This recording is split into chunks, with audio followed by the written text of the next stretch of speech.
What's going on, everybody? What's happening? What's happening? What's happening? Welcome to Trailblazers Radio. I am your host. My name is Frederick Beatty. And first of all, thank you very much for tuning in with us. You guys could have been anywhere else, but you guys are right here with us and you're rocking out with us. And we most definitely thank you for rocking out with us. We appreciate that. And we appreciate that. And we really thank you for that. So thank you for tuning in to us. Thank you for rocking out with us. Thank you for just taking the time out of a probably busy Friday evening to hang out with us. So before we even go anywhere else, man, I just thank y'all for just coming in and just hanging out with us, man. Don't forget to like, share, and comment. Follow us on our many social media platforms: Instagram, LinkedIn, Facebook. Also follow our YouTube channel. That's where all the episodes are. That's where all our audio, our video episodes are housed at. So if you miss an episode, make sure you check out our YouTube page. All of our video episodes are there. Also follow us on excuse me. Follow us on several the many audio platforms that we have. Apple Podcasts, Google Podcasts, um, Caster FM, Stitcher Radio. We're also on iHeartRadio, so follow us on iHeartRadio as well. Um, anywhere that you get audio podcasts, follow us on those platforms. And last but most definitely not least, we want to thank you guys. Thank everyone who's tuning in and watching us tonight. Again, you guys could have been anywhere else, but you guys are right here hanging out with us, and we most definitely appreciate it very, very much. Oh, one last thing. If you missed the episode last night with Promise Nicole, oh goodness, you guys missed a gem of an episode. So go to go to our YouTube page and check out that episode with Miss Promise Nicole. That episode was actually last night. So make sure you check out that episode. Make sure and check out that episode. And also, if you like what you hear, if you like what you hear, make sure you also subscribe to our YouTube channel, man. Um, Subscriptions are always a good thing for us. So make sure you follow us and subscribe. So with that being said, thank you guys very much for tuning in and following us. With that being said, I want I want to preface what I'm about to talk about with this small disclaimer. The things I'm about to say may possibly get emotional, may possibly get a little heated, may possibly even get a little testy. But I want everyone to know that this is the perspective that I see the subject matter at hand, and it's only my perspective. Everyone else has different perspectives, and that's fine. But I want everyone to know that what I'm saying is just even though it's from my perspective, the things that I'm about to say is probably the things I'm going to say are things that a lot of us can apply to our own lives as we continue to move forward, as we continue to move forward in our lives, as we continue to push forward in our lives, as we continue to, you know, turn ourselves into the better person that we know we are and that we should be. So you guys saw the topic, rebuild me, learning to put your life together after a lot of things that happened. So before we go any further, I want to just set the stage by letting you guys know what the definition of the word rebuild means. So rebuild is a noun. Rebuild is a verb. It means to build again after it has been damaged or destroyed, or to build something again after it's been damaged or destroyed. It also can be used as a noun, an instance or rebuilding something, especially a vehicle or other machine. So we're gonna actually use the verb. We're actually gonna use the first definition of what I'm talking about. So that means to build something after it has been damaged or destroyed. So there's a song that I like there's a song that I listen to quite a lot, quite a bit. The name of the song is called "Rebuild Me" by JMoss. For me, the song has a very has a lot of significance to me because it represents the stage in my life that where I am currently. But it also can represent the stage of a stage in life that some of us are in currently. And as we all know, rebuilding is a process.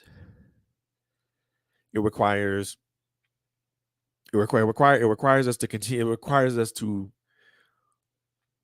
demolish really demolish what's already been destroyed and rebuild it back up from scratch. I mean that means using a new blueprint or using a new blueprint or or making modifications to an existing blueprint. However you look at it at that. So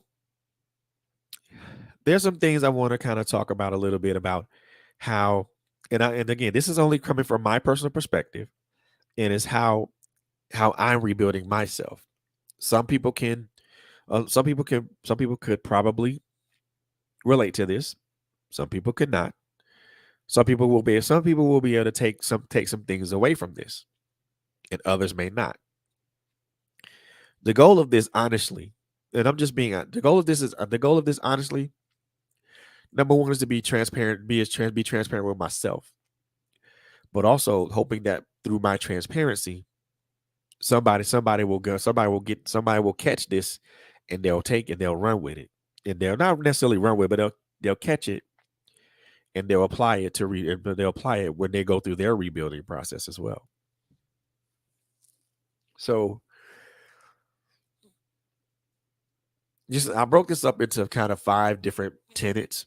And like I said, this may not be the order that you might approach it in, but this is the order that I would approach it in. And again, this is only from my own personal perspective, which means I'm probably going to interject some of my own experiences into this. So at times this could possibly be emotional, and at times this could possibly be a little testy. So as I go through this, I appreciate you guys for bearing with me. So the first tenet that I want to tackle a little bit is um, the rebuilding of our minds.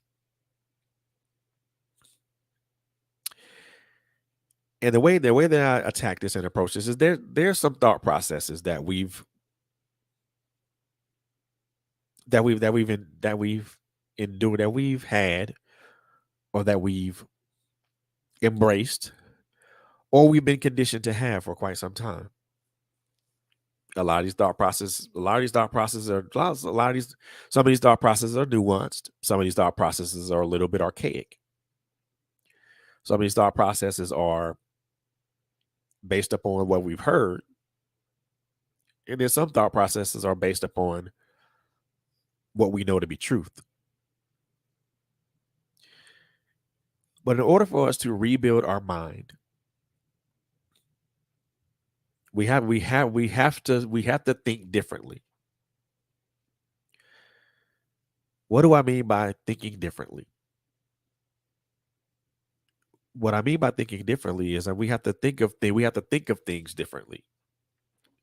Think of how we approach things. Think of how we think. Consider how we think of ourselves. Consider how we how we think about certain processes. The ones we've been conditioned to, and also the nuanced thought processes that we have. Also, the ones that we adapted based upon hearing them, or the ones that we adapted based upon truth. A rebuild of the mind, it really requires us to think differently. See the I think it allows we have to look at things not through our physical eyes. We have to we have to analyze things a little differently. We have to put things in better perspectives. You know, it doesn't require us to always you don't have to always accept things as truth. If you If you accept everything as truth, then everything if you accept everything as truth, then half of those truths are a lie. Thinking differently also mean thinking differently in my eyes, at least the way I see it. Thinking differently requires us to challenge things. Challenge what's been said, challenge things that have been said, challenge things that are supposed to be factual, challenge things that you took for truth based upon hearing them. When you challenge things, you start to think differently. Certain things are not as you think differently. Certain things are not what they seem when you put them in the proper thought processes, or when you put them in the proper thinking patterns. We do have to change our thought patterns. The thought pattern, rebuilding the mind, is more than just conditioning your mind to think differently. It's all to think differently about what you hear. It's also conditions to think of the things that you see or what you feel. If you look at it from the aspect of, and how can I put this? Look at it from the aspect of changing your entire viewpoint of how you see things,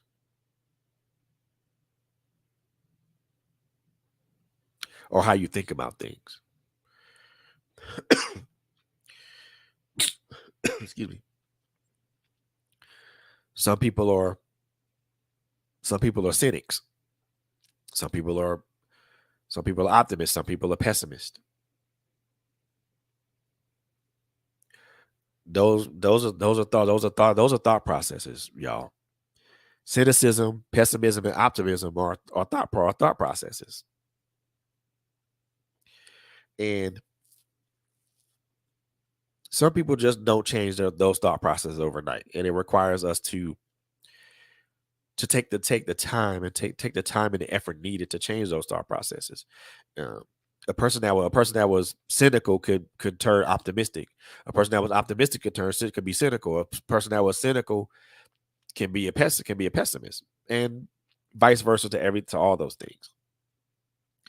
But in essence, rebuilding your mind means changing your thought processes, thinking about things differently, thinking about how you approach how you thinking about how you see how you view how you think about yourself, changing your thought processes or how you think about yourself, changing your thought processes of how you think about your life, your your goals, where you're going, how you're going to get there. It literally just means changing.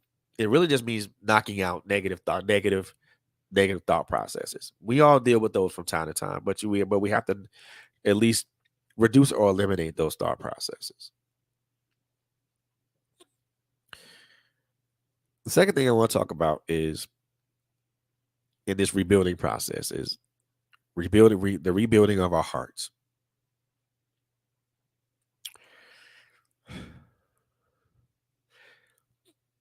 And I'm going to say this from my own personal experience. There are things that there are experiences and emotions and instances in our lives that we just cannot unlive, unsee, or unfeel. Case in point, I'll use myself as a perfect example. When I lost my oldest son, that was an experience that I could never that I couldn't unsee, that I couldn't unfeel, that I couldn't unlive. And those experiences literally and I won't even say in some instances, those experiences, the ones that we can't unsee, the ones that we can't unfeel, the ones that we can't unlive, those experiences literally rip away at our heart, and it leaves a void that sometimes could avoid that either that in some instances would never be filled or never be repaired or replaced. And for me, for a long time, that was me. There's still a slight there's still a void there, but it's not as big and not as big as it was a while. So when it was not wasn't as big as it was when it was fresh, when it was a fresh experience.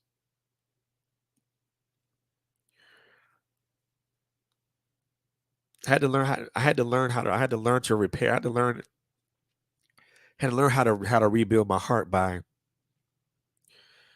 you know, as painful as it was, by accepting things, by understanding that experience, understanding the meaning of it, understanding why it happened, understanding that in the midst of it all, there was something in it, that there was something good that came out of it. Tragic events, most traumatic or tragic events don't always have something good coming from the opposite end of them. There's always a void there. There's always something there that can never be replaced or never be uh, repaired. I had to learn how to understand the experience. I didn't have to necessarily understand why it happened. I didn't necessarily need to understand why it happened. I did have to understand that it happened. I also had to understand that this was an experience that I had that I'm gonna be living with for the remainder of my days. And it's gonna be a hard experience. It's gonna be a hard thing for me to deal with in my heart. And I had to, in order for me to rebuild that void, that large void that was taken away, I had to understand that. One of the things that really that helped in rebuilding that void was the birth of my granddaughter.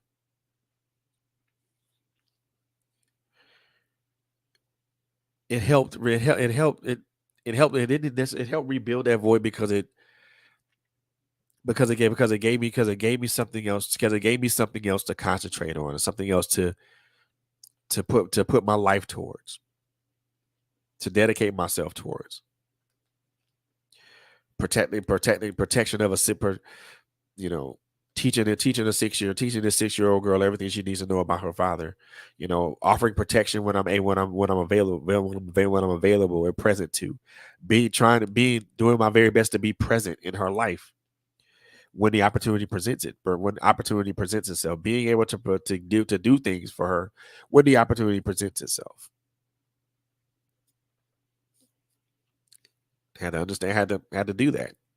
Had to understand the experience. And I had to move forward. I had to move forward from the experience. And please don't get this misconstrued, God. Don't get this misconstrued, everybody. Is moving forward from that experience is something forward from a traumatic or tragic experience is something that takes something that's called an element of time. And we all need to we all have to we all need to take it. But if we're able to understand the experience, we're able to, enact those repairs to our heart, and we're able to move forward in that. We're able to push forward in that. It's not always the prettiest or greatest experience in the world, but it can, but the repairs can be done, and it doesn't have to be a perfect rebuild. Let me just let y'all know. Let me just say this right now, and I'm jumping a little bit off subject. So the rebuild of who rebuilding yourself doesn't have to be a perfect thing. It doesn't have to be it doesn't have to be where all the angles are straight, and it's a fresh, perfect coat, it's a perfectly painted surface and things of that nature. It doesn't A rebuild doesn't have to be or rebuilding yourself doesn't have to be a pretty thing. Sometimes a rebuild can be or sometimes rebuilding yourself is a very ugly thing. Sometimes it can be an ugly experience, and the end result after the rebuilding yourself can be ugly. But at the same time, it doesn't have to look it doesn't have to look pretty for it to be rebuilt. But it doesn't also have to be shoddily rebuilt either. Some form of care, and some form of care must be adhered to.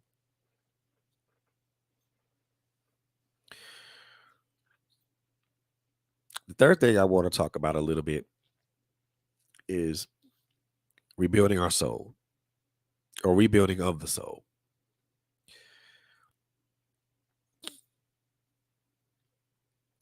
And this is a hard thing for me to talk about because there have been things that I've experienced. There have been things that I've been through. There have been things that I experienced that have literally taken the soul away. So that have literally some of the things have literally taken, I won't say the life out of me, but they left a very indelible mark on my soul. Going through those two situations with domestic violence, first being the abuser and then being the abused. Those two things left a very noticeable mark on my soul. Then dealing with losing people that I cared about.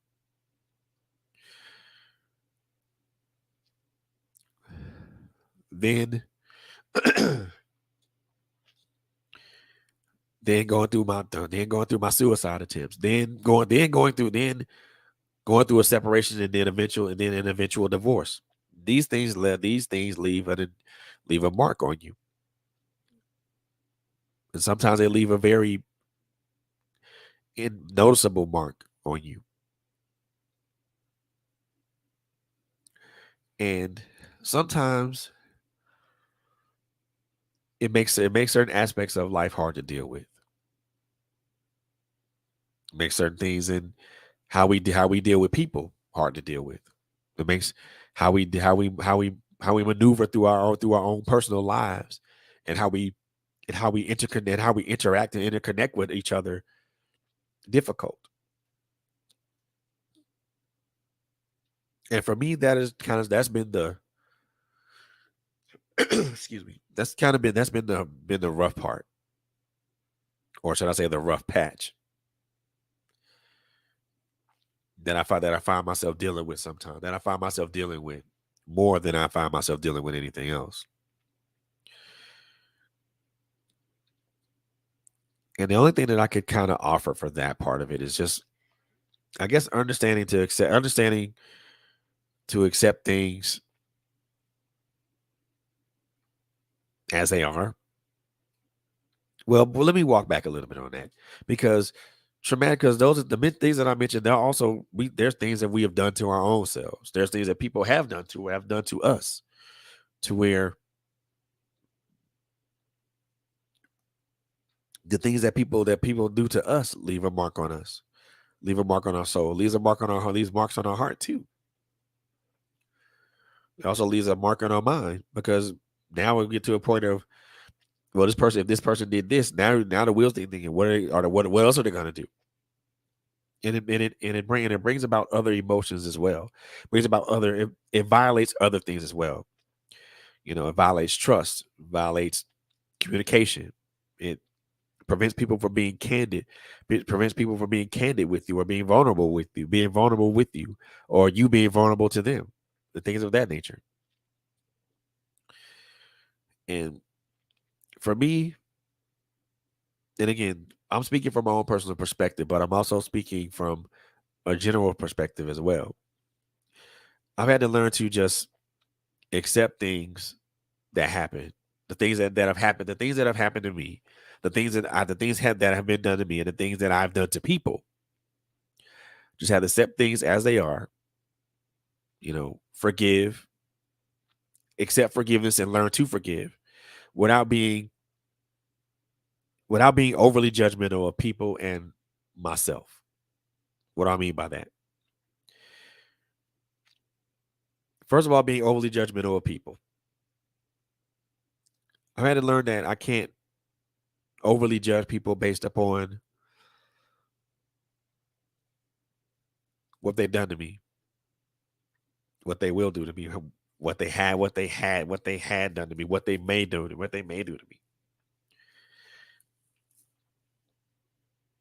I had to learn to judge people based upon their merit, based upon their merits and their actions, not on what ifs.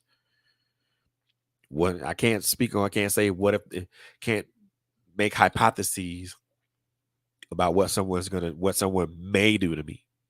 I can only act upon what people do to me or what I do to people.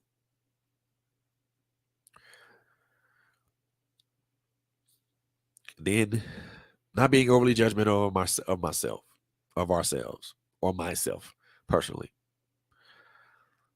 I'll say this: we as we as human beings we as our human beings are our most harshest critics, especially when we're judging ourselves or being critical of ourselves. We're our most harshest critics. And what I mean by not being overly judgmental, what I simply mean by that is giving grace to ourselves and other people, giving grace to ourselves and other people. We have to have to learn to give grace, not only to ourselves but other people. We have to learn to be, you know, see things as they are, and not overly act upon them or overly judge people or judge ourselves. You know, you can only pass. I won't say you won't even see past judgment. You can only see people by what they do. You can only see people by how they treat you and how they act towards you. You can't judge anything off potential what you can't judge anything off what ifs. And it's the same thing that goes with us. You can when we look inward. You can only look at you can only look at what you've done to people or what you've done to yourself. You can't judge. You can't go off off what ifs. Well, what if I did this or what if I had done that? It's too late for that now. The whatever happened. Now you have to now you have to repair that part of you that's been hurt or that's been broken.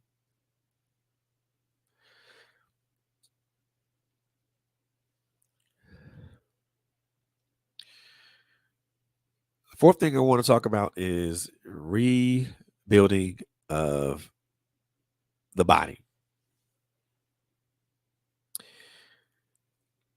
And I think that this is just as important as everything else that I mentioned, but even to a more greater, but even to a greater degree. The body, our body, everything that it everything that's intent that's inside and outside of us.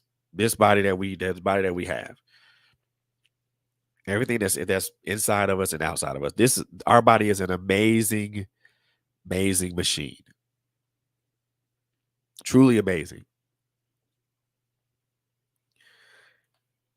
However, comma machines break down. Machines break down through normal wear and tear, through normal wear and tear, sometimes overuse, or sometimes or even sometimes that machine will completely shut down due to it being overly stressed.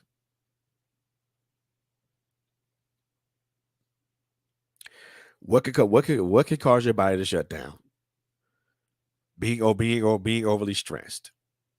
Um, conditions that we've that I that we that we that have either been that we've either invited upon ourselves through our li- our lifestyle choices, or conditions that were passed down to us through hereditary means, or whatever or whatever. or even debilitating conditions. Conditions that put us that make us bedbound or confine us to a wheelchair or in some cases completely take away our body's ability to effectively fight disease or effectively fight for us when we get sick.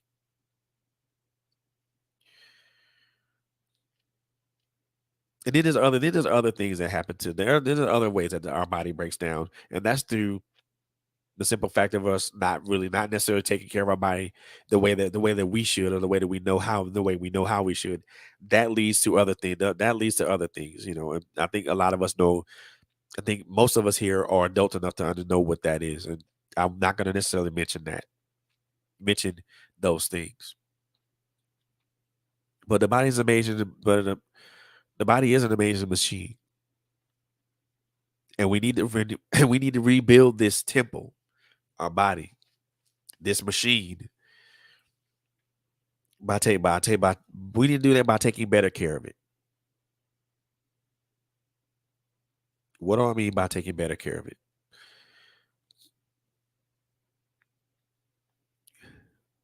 Changing or modifying our eating habits.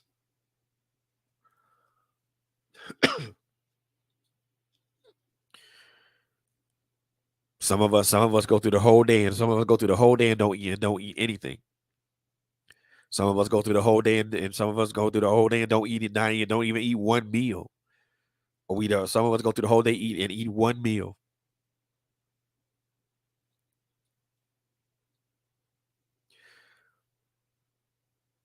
And what I mean by changing your eating habits is changing what you eat, what you take in, what you take into your body. You know, introducing more greenery. Green vegetables, spinach, kale, broccoli, asparagus, green beans. Um, you know, eating more leaner proteins, fish, eggs. Limiting the amount of carbs we take into our body, or better, limiting the amount of red meat we eat, amount of red meat that we eat. Also, what I'm changing our eating habits also means if we go to the grocery store, we actually look at the labels at the things that we consume. You know, avoid for me it was avoiding things that had high sodium in it. If I noticed when I ate things that had very little or no sodium in it, I noticed that my blood pressure didn't skyrocket. I noticed that when I started eating things that didn't have certain chemicals in it, I noticed that certain thing that I didn't feel a certain way.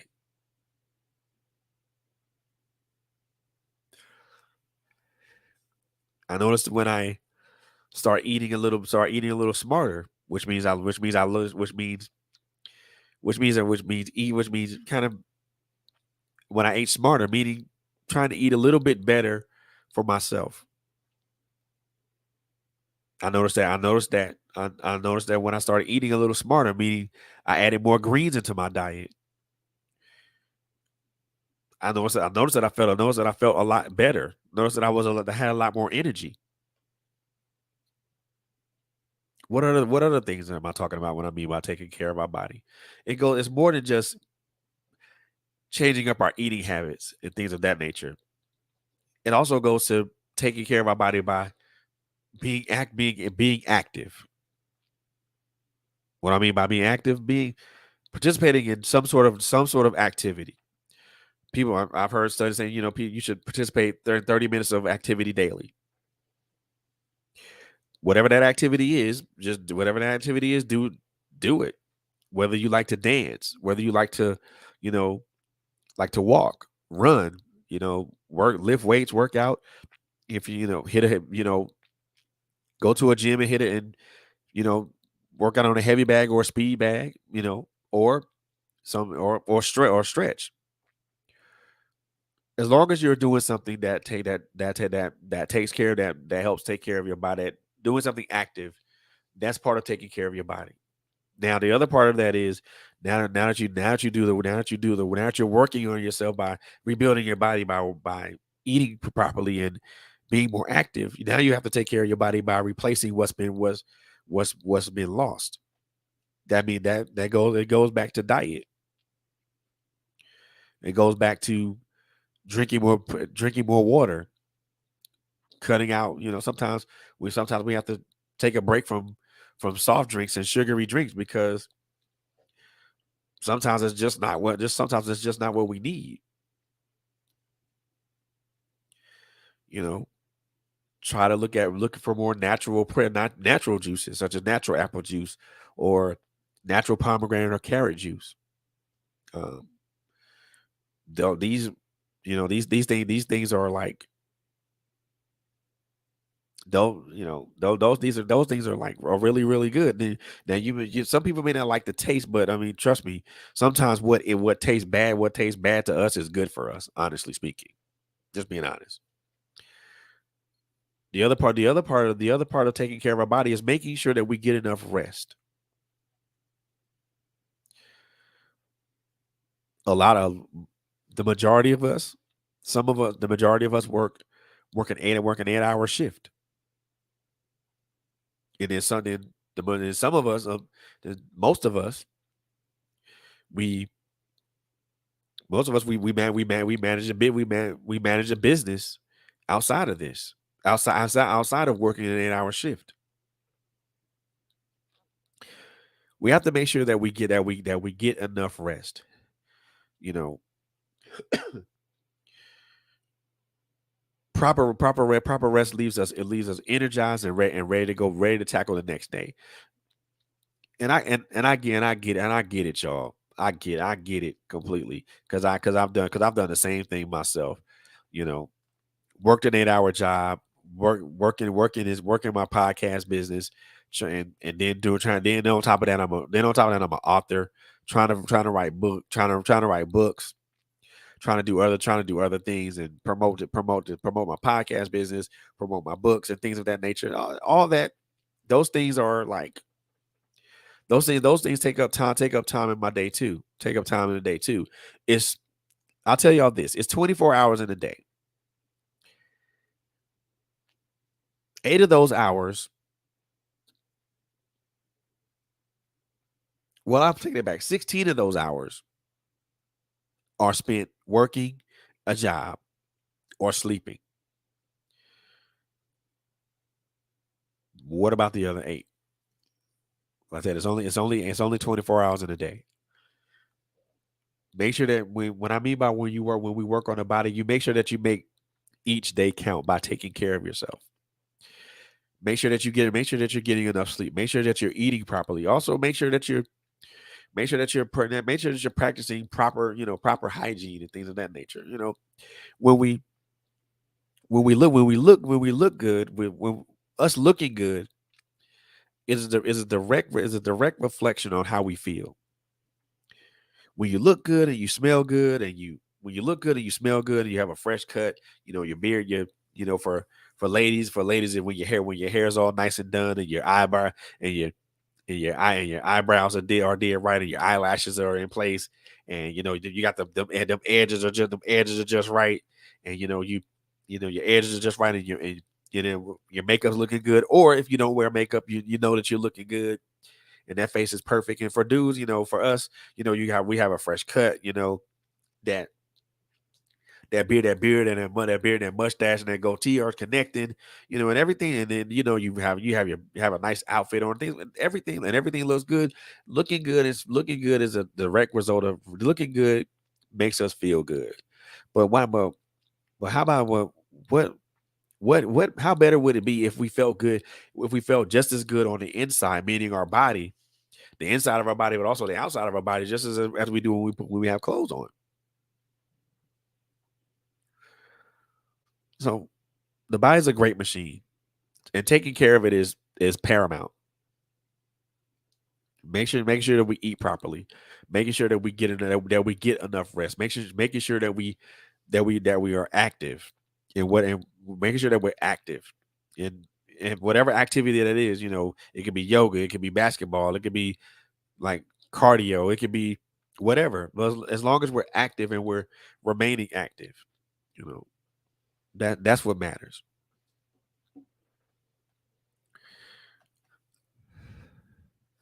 And the last but most certainly not least one. It's not the least one, but it's the last one that I want to talk about tonight.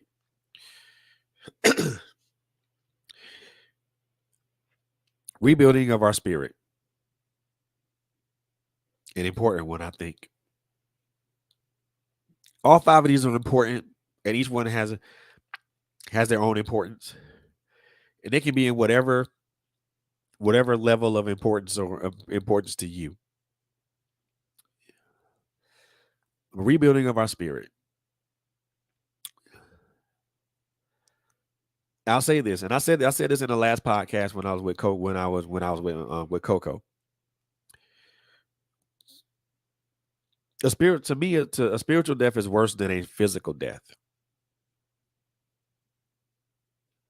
When you die spiritually, there's literally nothing. There's nothing left of you. So what happens when we're damaged or destroyed spiritually? Or what are things that can what are things that can damage us or destroy us spiritually?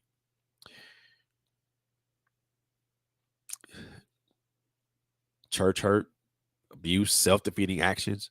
So many other things can have so many other things that I can mention could have a devastating effect on one's spirit, because it puts us in a position to where we just feel like we don't belong, or we just don't want to exist spiritually. I don't know about anybody else, but that's how I felt. That's how I felt in a lot of instances.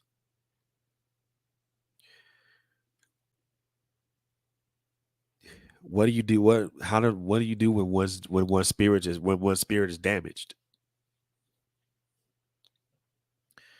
How does one rebuild their spirit when it's damaged?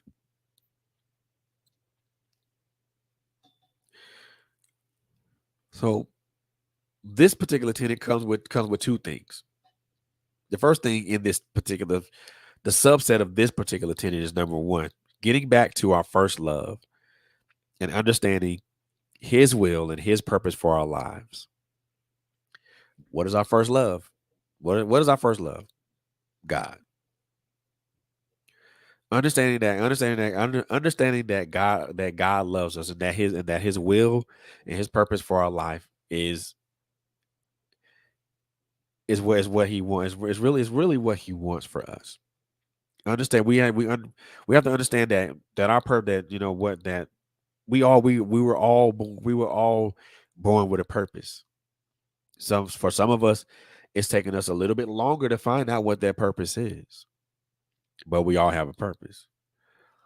And finding out what God's purpose for us is the challenge. Some of us find out what that is early. Some of us find that out later. But we all have a purpose. Also understanding that you know God's will for us. He want he literally God literally wants us to live our life to the full, meaning to the fullest, in abundance.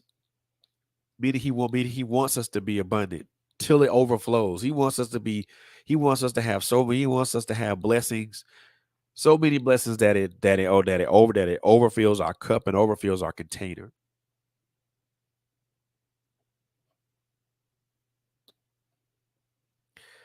That's his will for us. No, and the only thing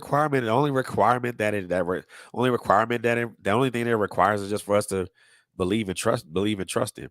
Believe in him, and trust his will for us, and trust the purpose that he has for us. That I won't. I can't say that it's that. I can't say that it's that simple, but it is that simple. Honestly speaking, it's not difficult. It's just that simple. You know. We not we're not put on this earth to be a defeated people. We're not put on this earth to want to wander around spiritually. We're not put on this earth to wander around lost spiritually. And and I'm only saying this from my own personal perspective. What it is, and it's whatever your belief is, whatever your spiritual belief is. But for me, as I've gotten older and as things have progressed with me and trying to be a better individual, I've had to understand what God's will and purpose for my life is. Now that I'm beginning to understand what that is, now I'm better equipped to walk in it. Now I'm better equipped to step out in it on faith, on not just faith, but also an ability. Faith in knowing that God has my back, and also on my own God given abilities. We're not we're we weren't put on this earth to suffer. Well, I'll take that back. You know, we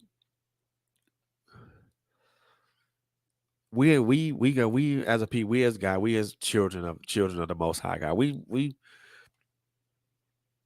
go through long suffering, and sometimes that long suffering does damage or destroy a spirit,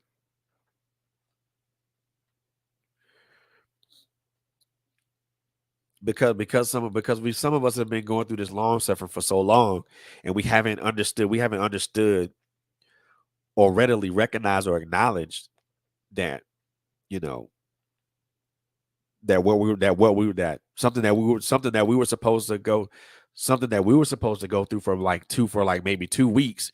We end up going through it for 3 months, and that's not how God had planned it or ordained it or wanted it. We put ourselves through extended suffering because we put ourselves through extended suffering because we don't understand. Some of us, not all of us, and I'm gonna throw myself in that too, because I was like that for a time. I won't even say I was like that for a time. I was like that for a time, and then there's times I still get like that. You know, we put ourselves through extended suffering because sometimes the things that we go through are only meant to be like a short term thing. Instead, we make ourselves we we continue to do things that's not in the will or the purpose of God, and we extend our suffering, and that's not how that's supposed to be. Something that's only supposed to last a day end up lasting 3 years. Something that we supposed to endure a day end up lasting 4 or 5 years? How?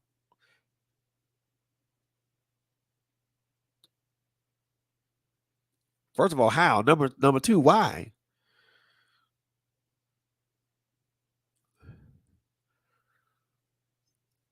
And I think a lot of us, again, myself included, you know, died that's had that small spiritual death because I because at one point because at one point in our lives, and I can only say this from my own personal perspective. For me, only for me. I can only say it for me. Everybody else is a little different, and that's fine. I can say this for me though. When my son passed, man, angry at God, pissed at God, wanted wanted to cuss at God, wanted to curse out God. Oh my man, look, that was your boy for a good long time because I was angry. bitter, hurt, just a ticking time bomb. Angry because angry because I felt God took away one of the things that I felt humanized me. Well, one of the four things, one of the four things that I felt humanized me. My oldest son. I mean, and I'll say this and be completely transparent. My children were are were at the time were the only individuals outside of my family that I felt humanized me. And when my son was taken from this plane, I felt like a part of what humanized me was gone too. And I went hell yeah, and hell yeah, I was angry. Hell yeah, I was bitter. Hell yeah, I was pissed. Hell yeah, I wanted to curse. No, I take that back. Not wanting to curse, I did curse.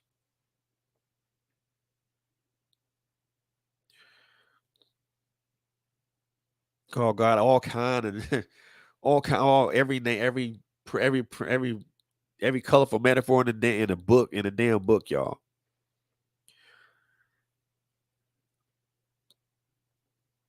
And the one thing that I had to realize was that my and I don't know if anybody else can relate to this, but just roll with me for just a second. You know, I think that the people that we keep close to, or the people that we keep close to our hearts, are a large part of who we are in spirit. My children were the people that were the ones that I kept closest to my heart. They were pretty much a large part of a large part of my spirit. And that was when my son passed, I felt that was part of like a big part of my spirit was taken away. And I was angry. And I was like, dude, you can't. Why did you do this? You can't do that. I mean, what do I have? What do I have now?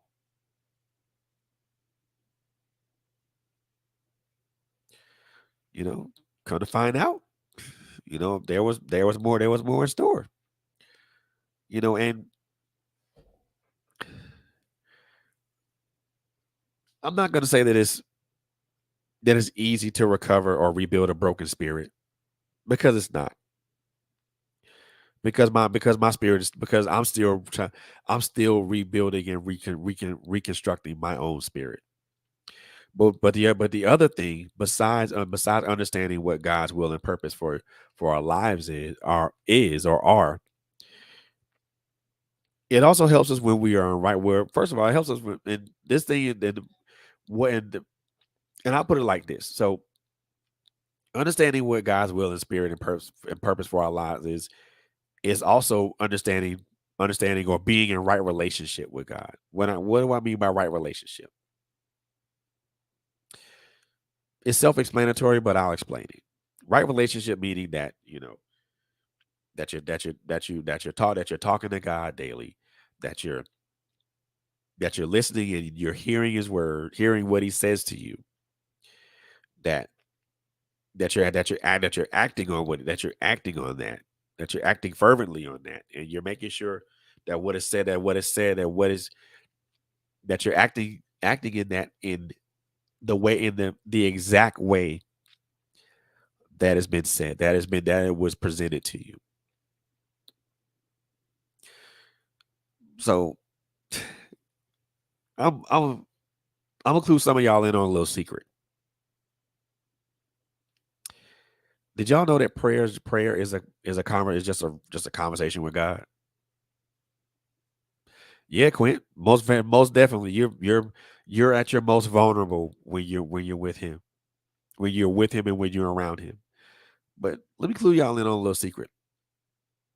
Did you know that prayer was did y'all know that prayer is just a is simply just a conversation with God?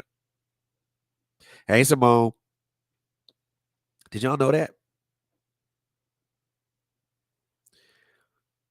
Did y'all also know that it doesn't have to be this majestic thing, this majestic large scale thing, right? Like some preachers or some evangelists and that that man, it don't require all that.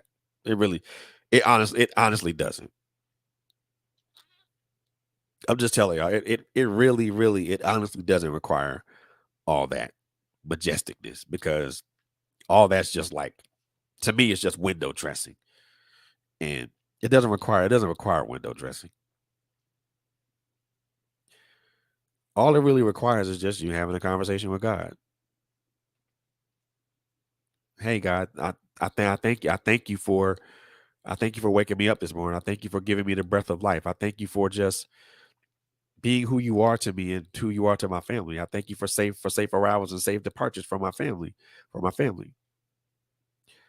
Thank you for just blessing me about thank you for just blessing me with everything that that you've given me, and thank you for allowing me to be the good shepherd over the things that you have given to me.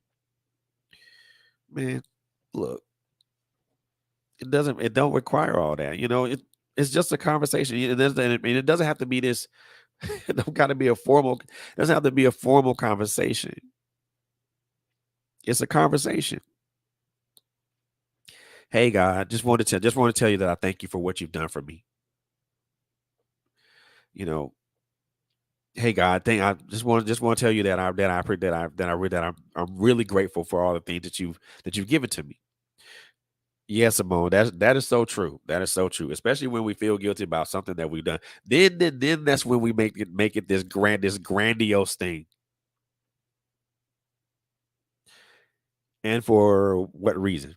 Why are we making it this grandiose thing?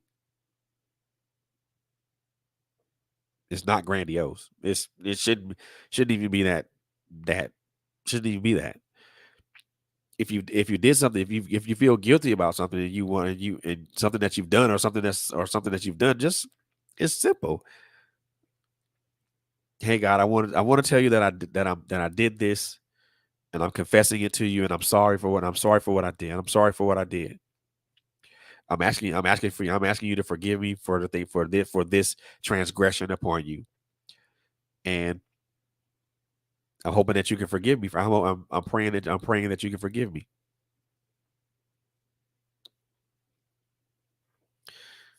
How do you start a conversation? You just started like you.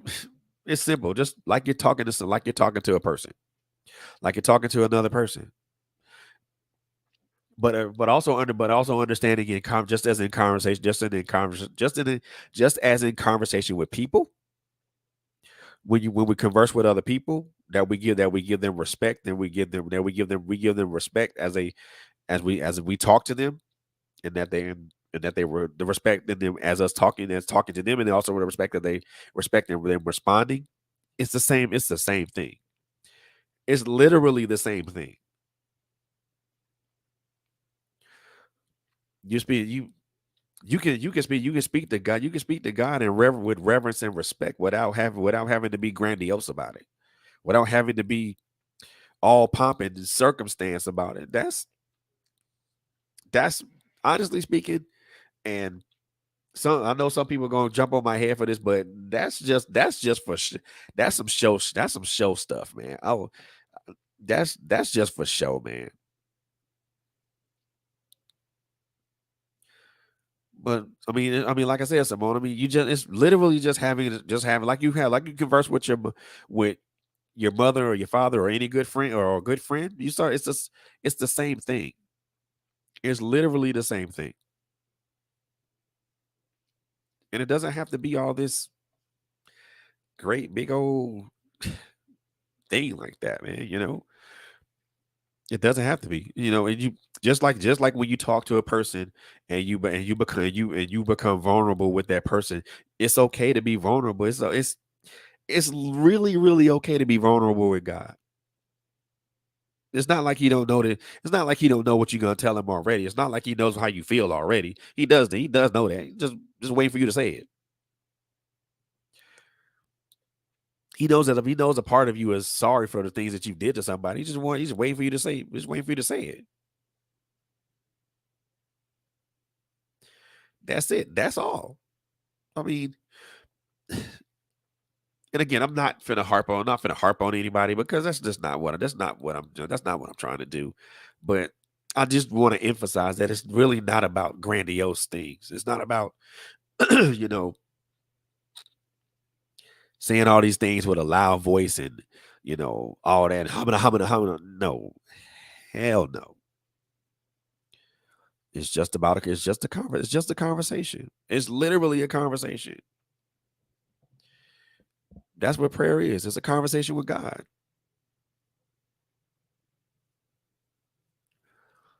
And like I said, you don't have to go through this old grandiose type stuff, man. Just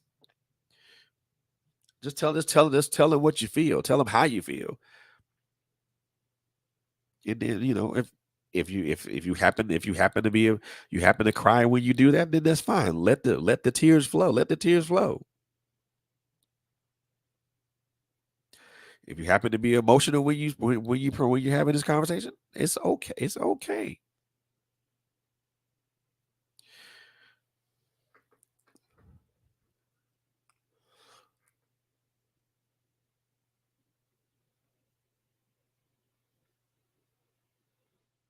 Yep. Show can quit.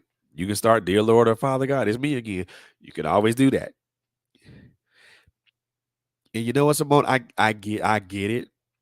I get it.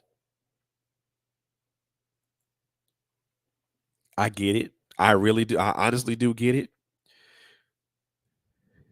But you can't be afraid of you can't be afraid of, like, if you're not afraid of him, but you're afraid of what you did and the thing that you did that made you have to come to him. Well, I mean, eventually you're gonna have to come to him about it anyway.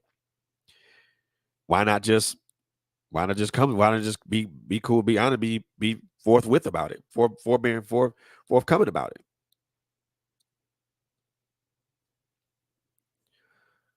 And I think and I get what you're saying, Simone, because it's also like how we were when we were kids, when we did something we knew we were not supposed to do. And now it's time to come clean to the parent. Now it's time to come clean to our parents. And we don't want to come clean to our parents because we know there's gonna be we know there's gonna be some form of punishment behind that. That's kind of I get it. I get what you're saying.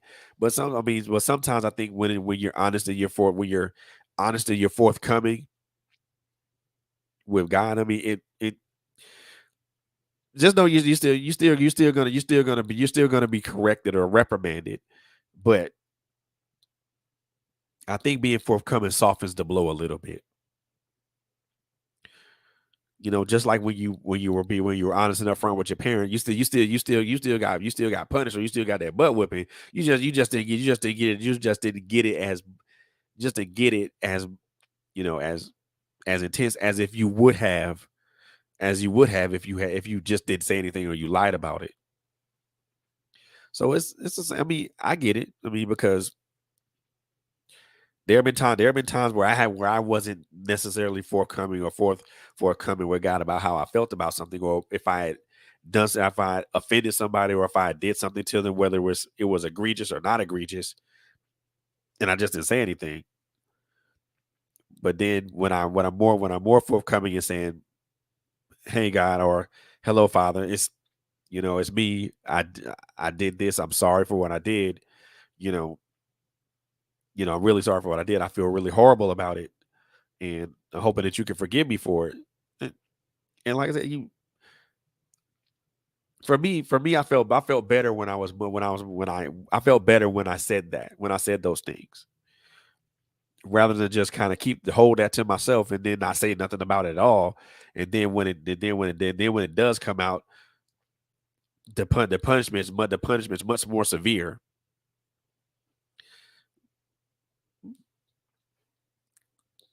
If you if you're not comfortable with what Quint's suggestions are, you know, I mean, you can say, "Hey God," and "Hey God, it's me again." I mean, if you're not comfortable with that, some people are not always comfortable with saying Lord or Father or things of that nature. Some people just are not comfortable with that. And for me, for a while, I wasn't comfortable. I wasn't comfortable with that. You know,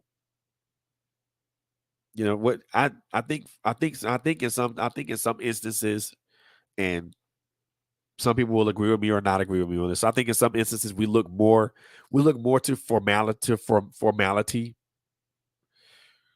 Oh, here, you can start by dear Lord or Father God is me again. That's what she said, Simone. But the one thing I want to kind of point out when it comes to that, I think that we get so caught up in formalities and being formal and being, yep, exactly, Quint. Talk to him as if you were talking to a friend. Literally, God is your friend. So, but I think the one thing that I think some of us get caught up in, I think and this was me for a while too. This was me for quite some time too. I think we get caught up in the formalities of it and seeing how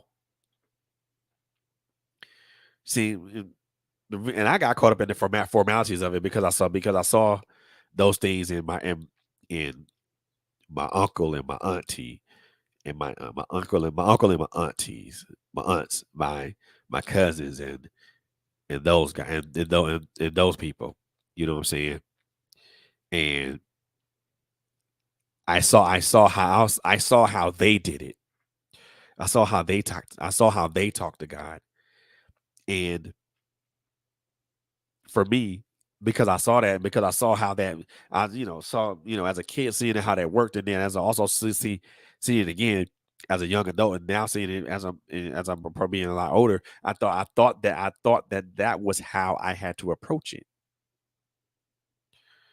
I thought I had to be formal and, Lord God, Jesus, King of King, Lord of Lords. I thought I just had to be formal about it and say all those things and say those things with, with regality and make it sound regal and convincing and things of that nature when all that ain't really necessary.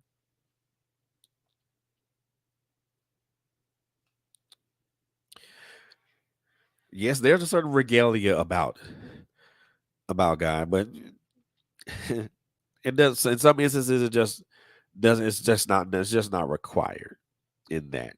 You know, like I said, just talk to God as if you're talking to a person, you know, and I hear what you're saying, Simone. You're just trying to sell and get myself to start the conversation. And that's cool and that's cool. And getting yourself to that point takes an element of time. And that's cool. But you don't want to wait until it's too late to start that conversation. So and like I said, for me, I thought I had to be from formal and just all these things with pomp and circumstance. Nah, nope,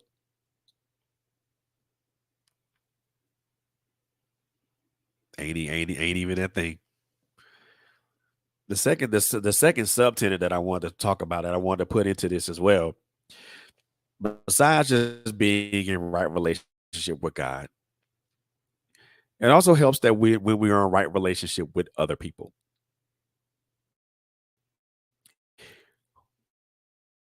Who are these other people? Well, that's everybody. That's pretty much everybody we come in contact with. That's what I mean. That's what I mean with other people. So there's people that we've come in contact, that we have relationships with, that we've come in contact with, people that we consider our friends, people that we consider our close friends, family. These are we have to make sure that we cultivate those right relationships with people.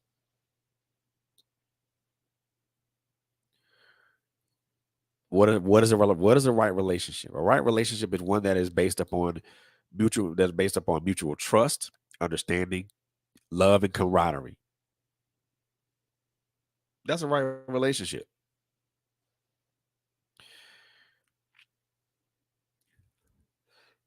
It's difficult for us sometimes as people and human beings to keep those right relationships because trust and love and camaraderie are are three qualities that are hard to come by and are hard to come by in people, because you can get two of the three, or you get one of the three. In some cases, not all cases, you'll always get all three. But when you do come across, yeah, yeah, Quint. Say that one. I'm gonna put that up here. So say that one more time for the folks in the back. So what Quinn says, word says, if you think your brother has an ought, bring your gift to the altar and go to them. You can't pray and have beef with others. Nope, you cannot. And what that also means, and it also means in the more practical sense, and how I break it down is you can't sit there and you can't be beefing with somebody and then pray for their downfall. You can't have a grudge for nobody and sit there and come at the altar and say, hey God, I want you to destroy this man or this woman. That's not how that works. That's definitely not how that works. But being in right relationship with people meaning that first of all, these people have a first of all, being in right relationship with people means that you have a mutual respect. First of all, it comes from being it means it's mutual respect. I respect you, you respect me.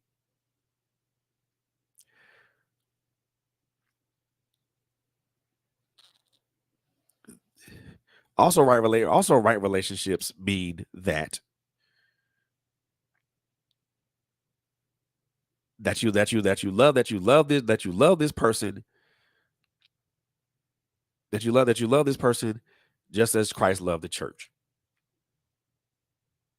Meaning that you should always be able to come to this person in a spirit of love and a spirit of respect and say, "Hey, I want to talk to you about something that you did." And both of you guys can sit down and both of you guys can sit down and have a and both of you guys can sit down and have a conversation and talk about it without nobody jumping off the deep end, or without it ending up being fisticuffs.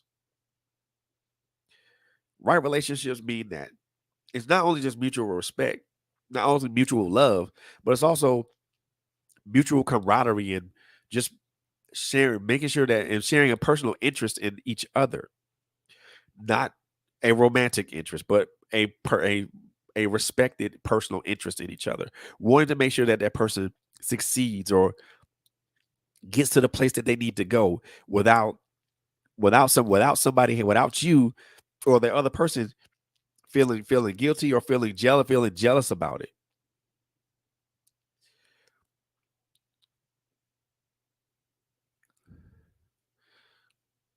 I think I think that's something that we all struggle when it comes to family. It's easier to cultivate right relationships with strangers because strangers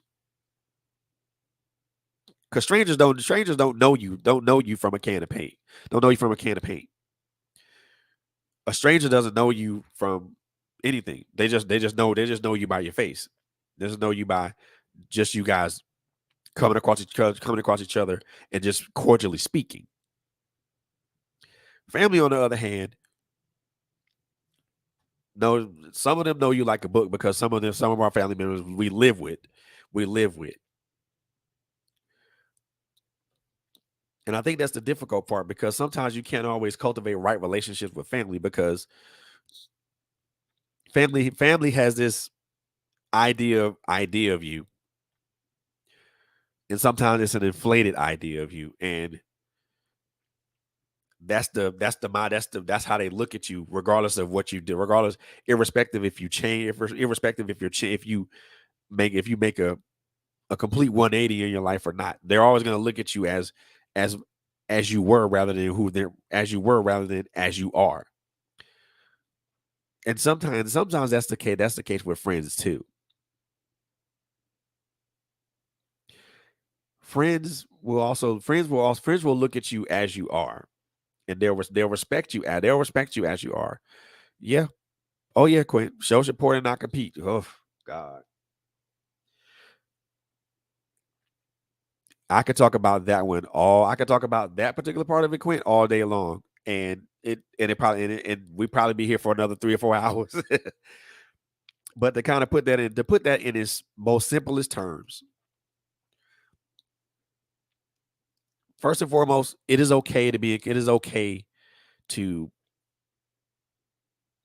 it's okay to show support to someone, whether that's emotional support, whether that's physical support, whether that is spiritual support, whether that's mental support. It's okay. It's okay for that. It's okay to do that. And competition is also good as well. Healthy competition is good. Get what I'm saying now? Healthy competition is good. Destructive competition is not good. When someone competes with you to the to with the and their objective is to totally destroy you, that is not healthy competition. If they're competing with you with benevolent intentions and the only thing they want to do is just to get better, they just want to improve themselves as well as help improve you. That's healthy. To me, that's healthy. That's healthy competition to me. You know, there are people that I compete with, and the only thing that they want, we share a mutual goal. We all just want to be better. We all just want to be better people. We all just want to be better at what we do. And competition, and healthy competition, is supportive. It's not antagonistic. It's not adversarial.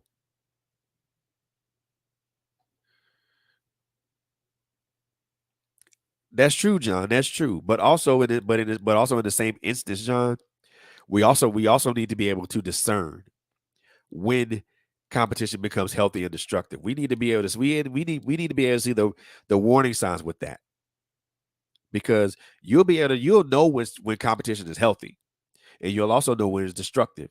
And we need to be able to have that discernment in that, because when competition is healthy, there's camaraderie, it's friendly, it's not antagonistic, it's not adversarial. When it's destructive, that person, that individual or individuals that you're in competition with, they're going to be adversarial, they're going to be destructive, they're going to be antagonistic. And and I won't say I think right relationships with people are non-adversarial and non-antagonistic.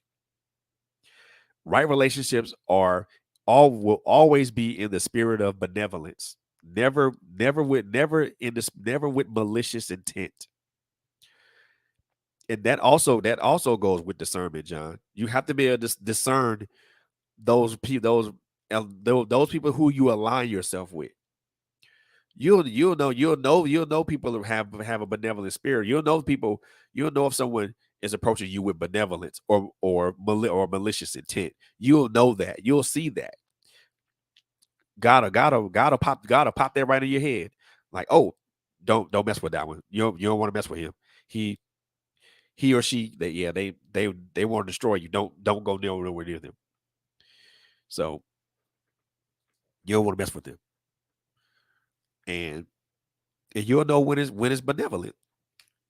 Hey, them the people you want to be around. Those are the people that they're the people that you want to deal with. And like I said, you have to be able to see that. And I mentioned this in a last podcast. Discernment is more than just using your physical eyes. Discernment is also seeing things with your spiritual eyes. Of course, when we look with our our natural eyes, we only see this, we only see surface level. When we look with our spiritual eyes, we see things way beyond surface, well beyond the surface. We see everything else. And when you're able to discern how people are and what their intent is for you, you're able to maneuver better you're able to maneuver a lot more concise and more clearer when it comes to pursuing right relationships with people. And again, it's all, and it really, honestly speaking, and again, I said this in a previous podcast, sometimes you just have to be around people, and excuse my French, and you have to be around people who don't want shit from you. Nothing. They don't want anything from you. The only thing they want to do is see you win. The only thing they want to do is see you win. That's it. That's the only thing they want to do is see you come out on top and see you win. And those are right relationships. But again, like, and when I say that, it's it's also reciprocal. They don't want nothing from you, but they want to see you win. You don't want nothing from them, and and you want to see them win. Those are right relationships are always based upon benevolence. To me, it's always benevolence. Because someone with a benevolent heart and a benevolent spirit will always want to pursue right relationships. But you have to also be careful. You have to be able to discern when someone is using disguise, is disguising maliciousness with benevolence. So you have to be able to see that, because there are people that will disguise their malicious intent with a benevolent nature. And you have to be able to see that.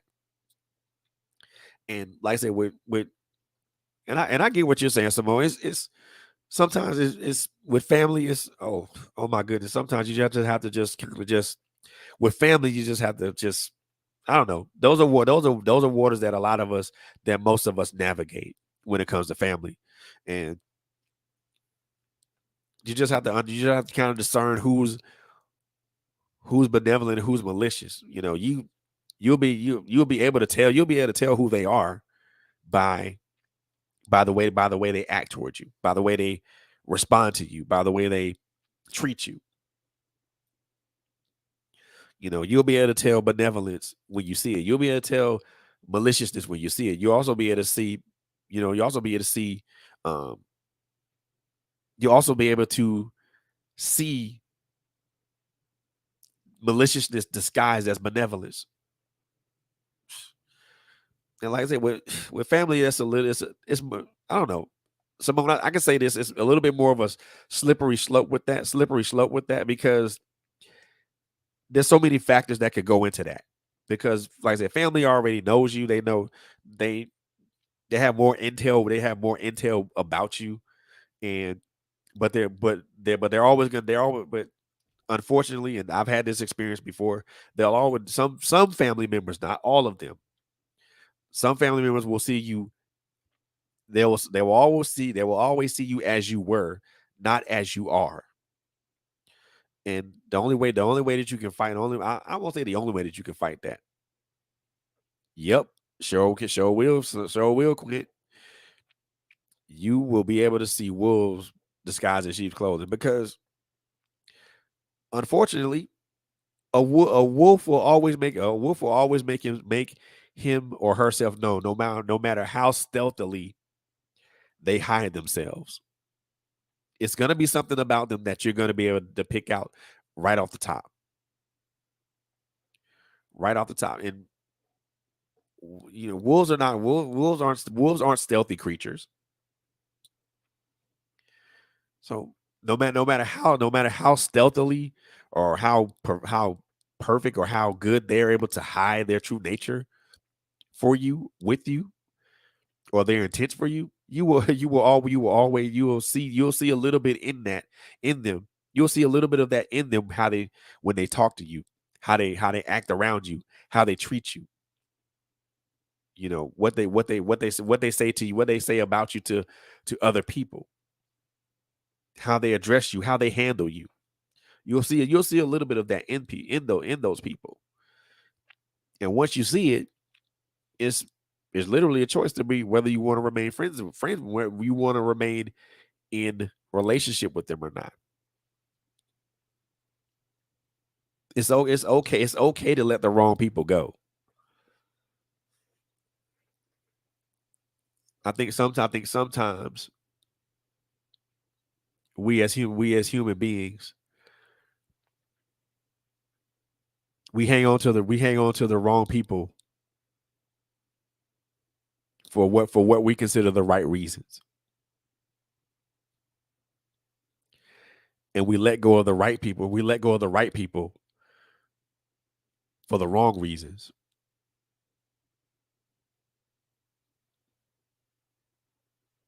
The wrong people are the ones that tear us down, that say horrible things to us, that say that take adversarial antagonistic actions towards us, speak bad about us in the streets, talk nasty to us around, talk nasty about us around family or friends, and just altogether just horrible people.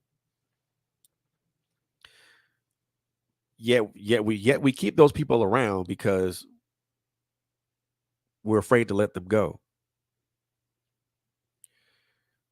We're afraid to separate and distance ourselves from those people.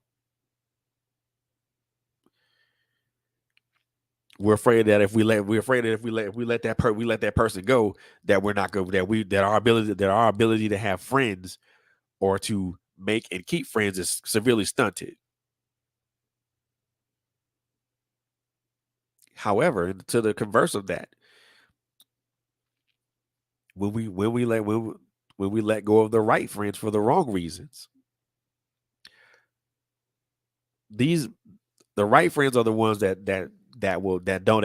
don't talk bad about you in the streets, that always speak love and light to you, that always have a kind word for you, that will always pick you up when you're down. They're a person that you can depend on, a shoulder that you can cry on when either you're feeling horrible or you've had a horrible day.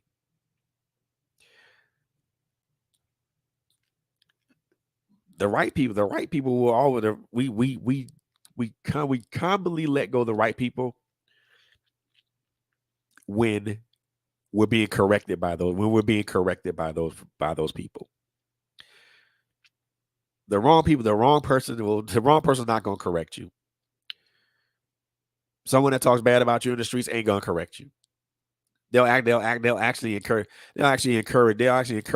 horrible they'll actually encourage bad behavior or horrible behavior or irresponsible behavior or decision, or they'll encourage horrible decisions. And the other thing is that the wrong people lack accountability. The right people that we let go for the wrong reasons are the ones that's going to correct. They're the ones that, again, like I said before, say good things about us, despite irrespective if we've done something wrong or not. However, they will hold us to the rug if we're wrong, and will correct us when we need to be corrected. We let go of those people because we feel that those people are being ultra critical of us. When the only thing that they were doing, honestly speaking, was just giving us correction, telling us, hey, that's wrong, don't do that. Or better yet, telling us, hey, you were wrong, now apologize.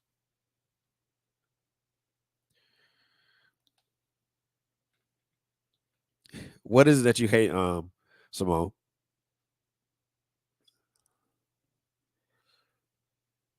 Is it the fact that you keep around the wrong people for the right keep around the wrong people for what we consider the quote unquote right reasons in our mind, the right reasons.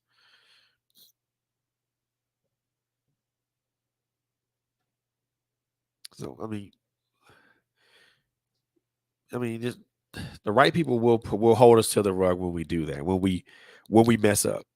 Hey, ah, I get it.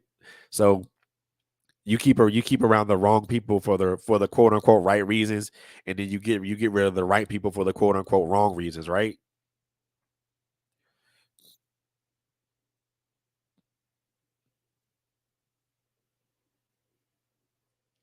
Humor is good. Humor is good, John. Humor is good. Humor is good, but I think when we try to correct our friends with humor, we need to make sure that we inject truth into that humor, so that way they understand what we're saying is serious. It's funny, but it's serious. Yeah, you know what for me, we're kind of like two peas in a pod with that, Simone, because I'm guilty of doing the same thing. I've had to learn to be I've had to learn to be much more of a discerning person when it came to that. And the only the only reason I had to learn to discern that is because when it happened to me, when people that I thought were friends that were cool with me and all this good stuff, and they're talking and they talking dirt, they talking so much dirt and so much misinformation about me in the streets, and then all this other stuff about me, and you know I knew that they were talking bad about me, but I still didn't get rid of them. And plus, they encouraged all my they encouraged they encouraged my incorrect behavior. They made sure that I wasn't responsible or accountable for the actions that I did, and those are the people that I kept around. But when it came to people that were good, that were the right friend, the right people, and the ones that I got rid of for the quote unquote wrong reasons.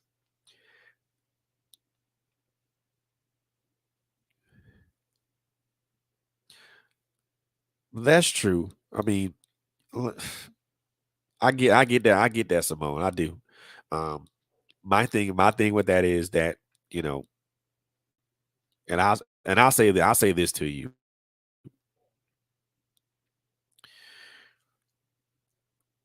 When it comes to family or even total strangers, discern the intent. Discern the intent where it's coming from. Is it coming from a good place? Is it coming from a place of? Is it coming from a good hearted person? Is it coming from a place of benevolence? If you can feel that particular type of spirit in somebody, then it's probably coming from a good place. But if it's coming from you know just abject hatred and all this other stuff, then you might want to you can. I say if someone's saying something like that from a place of hatred or something like that. I mean, I would say you can take it for what it's worth, but in essence, you don't necessarily have to listen to it. And honestly speaking, it's a choice.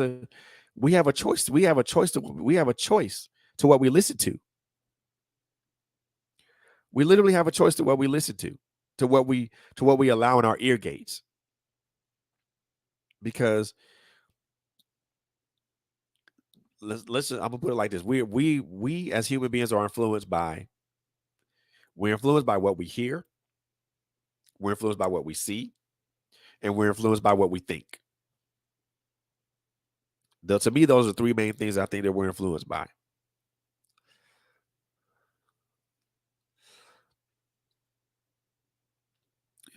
So you feel like your folks are always attacking you, but you feel that people that you don't know are softer with you. Well, I mean, and like I just mentioned before, it's just you you have a choice. Yeah, we all have a choice to we all have a choice to allow what we listen to. We all have a choice to allow whatever is being said to us or about us in our ear gates. That we all have that choice. If you I put like this, if you feel that if you feel that's antagonistic or adversarial, you don't have to listen to it. You can literally take it for what it's worth and keep moving. And no, I'm not saying you don't have I mean, you don't have to be like that with everybody because sometimes,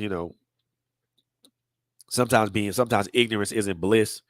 And when sometimes some people are saying things out of, you know, pure benevolence, but it sounds antagonistic. And again, it just goes back to discernment. Like I said, but also like I said before, we have a choice. We have a choice to what we listen to what we allow in our what we let's put it like this. We have a choice in what we allow into our spirits, into our minds, into our bodies, into our souls, into our hearts.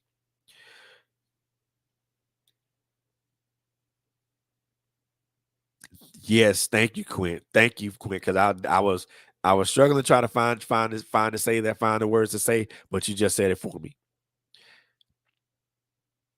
It's not always about what people call you or what they say about you. It is what you answer to.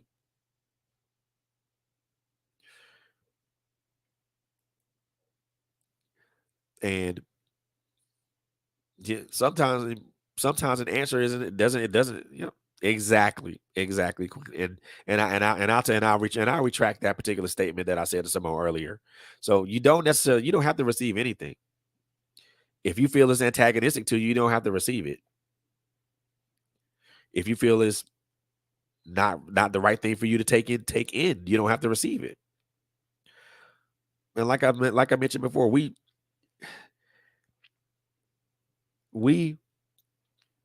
our spirit is influenced by what we see, what we hear, what we think.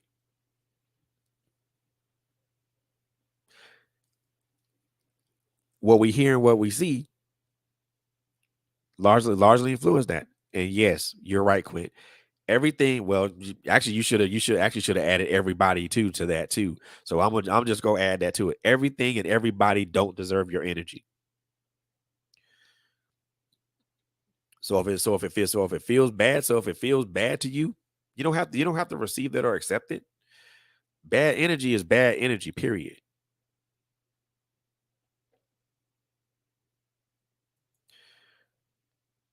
So sometimes you just have to sometimes, Simone, and I can say this because I've done this on a couple of occasions. Sometimes you just have to just ignore people, ignore certain people because sometimes people just don't people just don't mean well for you. And you can see that in their eyes and in their intent and everything else. Sometimes people just don't mean well for you. And the only thing that they're doing, they're waiting to see you fall. They're waiting to see you take a dive. They're waiting to see you fall. They're waiting to see you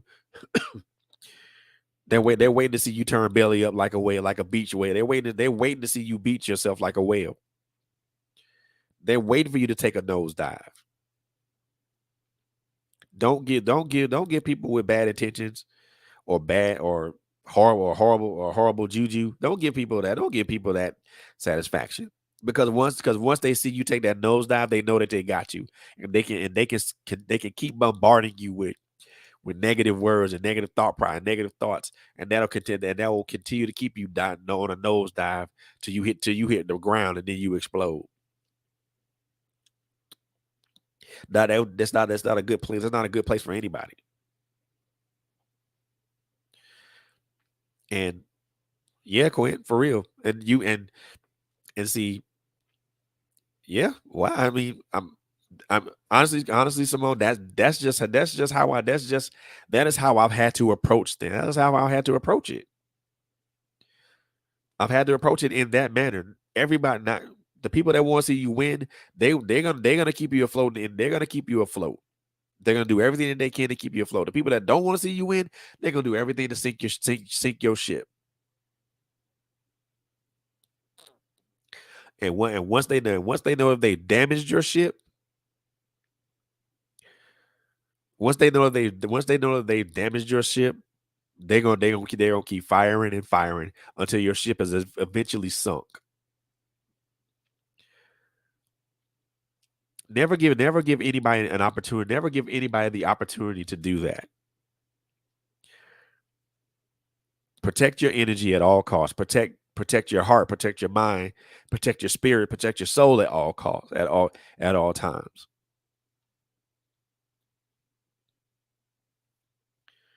Because there are people out here that are energy leeches. All they want to do is leech off your positive energy, leech off the blessings that God has given you, leech off the things that you achieve on you from the sweat of your own brow.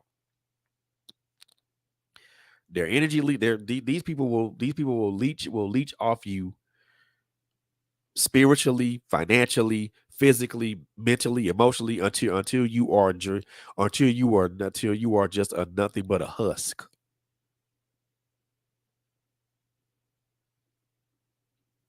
I can say that because I've experienced it.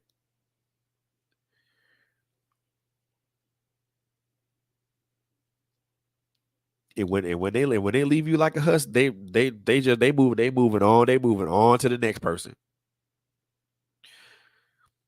because you're used up. You have nothing else to give them at that point. They're moving on to the next sucker. They try to see what they can take, what they can leech off that person.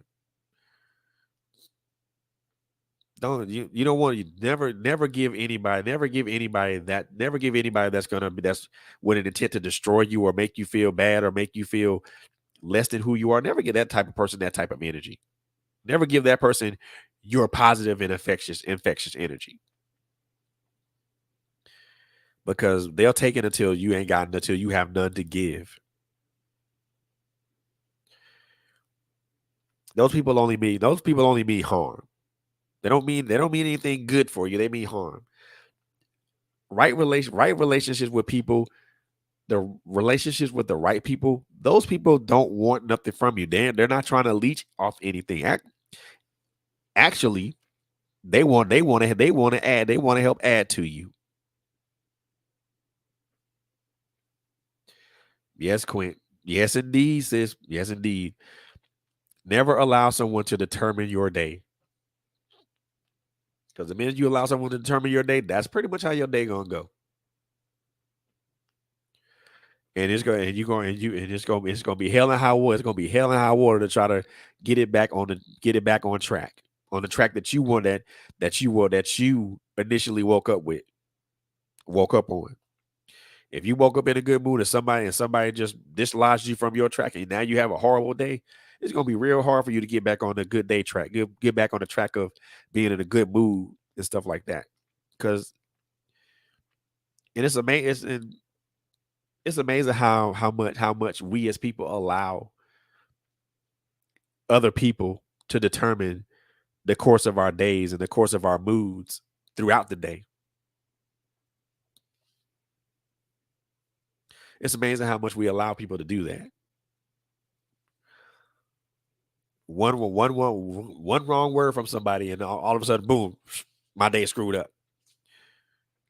Somebody didn't put the right amount of creamer in my coffee. Okay, so my day is messed up, so I'm gonna be angry for the rest of the day. Urgh. Or you look at your paycheck and well, I wasn't paid right. Okay, my day is messed up. Urgh. Or other stuff. I mean, things like that can dislodge us from the track are having a good day track. And it's those things are like, some of them like not putting enough creamer in your coffee. That's minutia. Somebody not, putting like an extra piece of letter, an extra piece of tomato, extra tomato or whatever on a sandwich or something like that, and you get angry about that. That's minutia. Now, bringing you irreparable harm. That's not minutia. That's serious.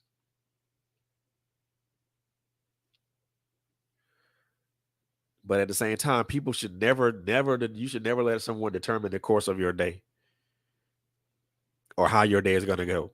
If you woke up and you told yourself today's gonna be a good day.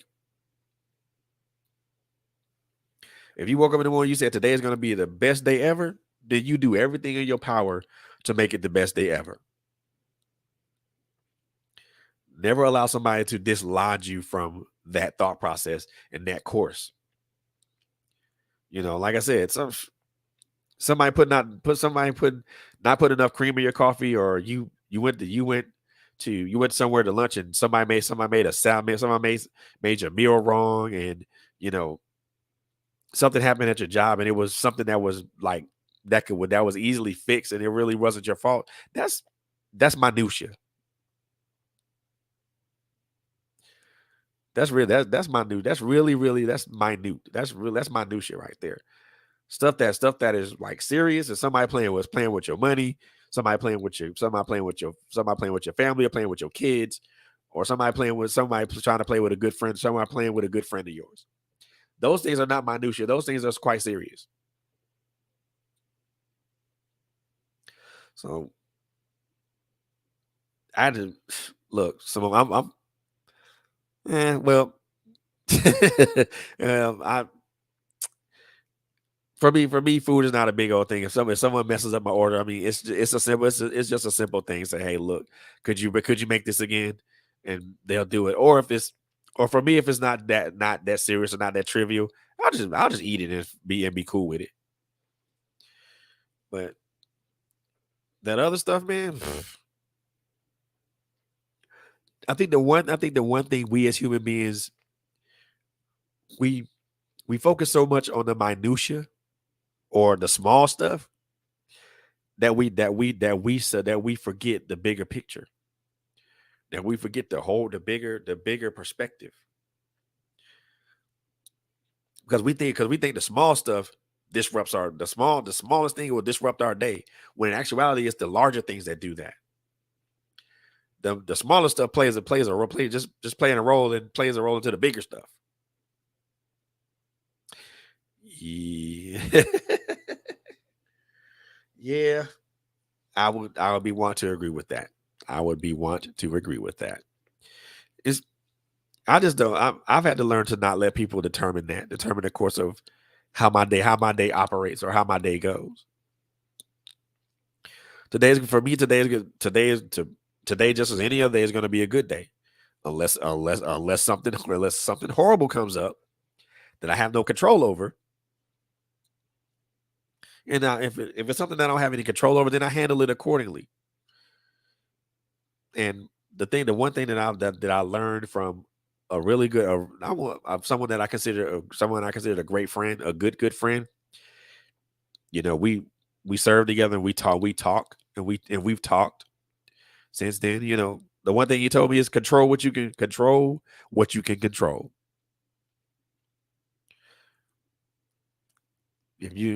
If it's something, if you can't control it, then if it's not in your immediate vicinity, or it's not directly in your hands, or if it's not something you can personally handle, then you can't control it. Some things happen that's not within our realm of control.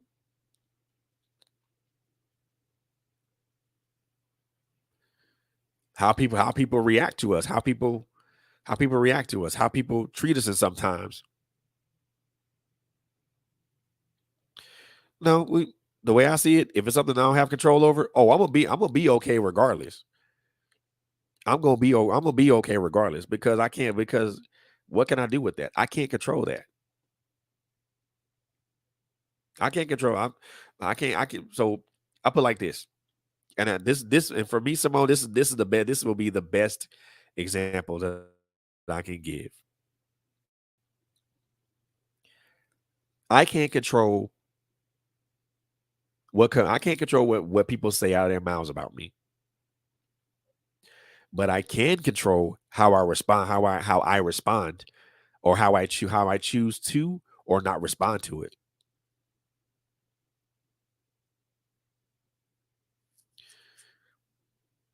That's the best example that I could give. I can give you. I don't have things that I cannot control. I don't try. I do not try to control because what's going to happen if I try to control it? It'll probably. For me. I mean, what happens if I try to control it? It'll be worse than it'll be worse than what it was and when I tried to when I didn't control it. So I can't control things that happen. I can't control. I can pull. This is another analogy that I use. I can't control things that happen outside of me, but I damn sure can control things that happen inside of me. And when I mean inside of me, inside of my circle, inside of my personal space and my circle of influence. That's what I can control. Anything that's outside of my circle of influence or that anything that's outside of my circle of influence or something that I literally can't control, I don't try to. Anything that's within my circle of influence and I know that I can control without it backfiring or hurting me or harming me in a negative fashion. Oh yeah, I give it the old college try. But certain things don't always require control. People can say what they want about me at this point. It's how I choose to respond or not respond. Sometimes some of the best sometimes some of and this is very I think this is very this is I think this would be great for everybody if sometimes the best response is no response.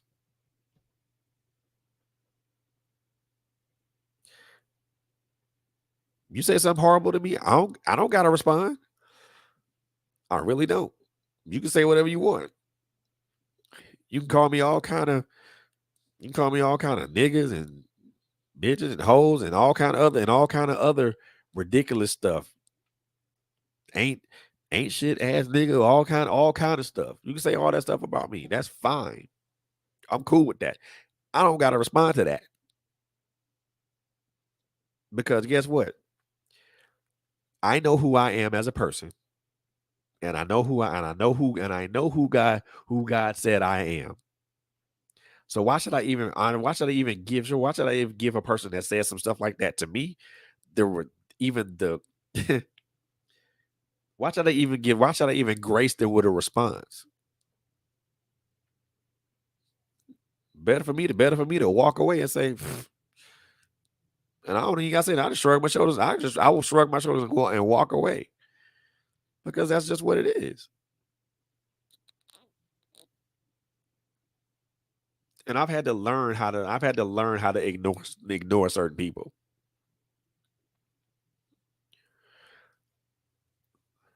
because certain people will just Lord give me strength when I say this because I do not want to use a swear word. Certain people will say whatever the hell they want and say, well, I take that back. They'll say whatever the hell they want and say and use whatever phrase they want to get a rise out of you.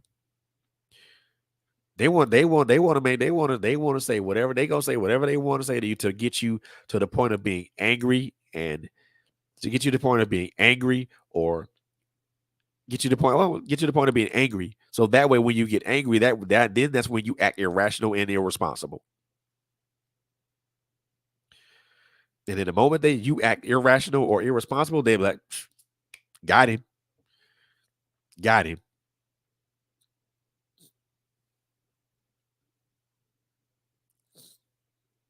Why give people the pleasure of watching you act and watching you do that to yourself?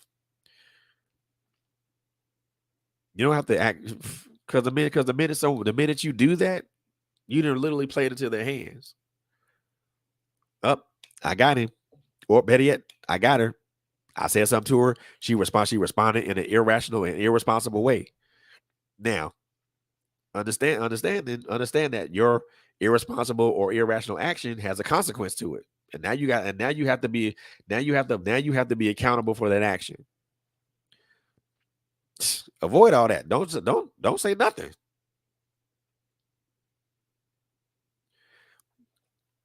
Don't say nothing. Don't act. Don't act. Don't do nothing. As much as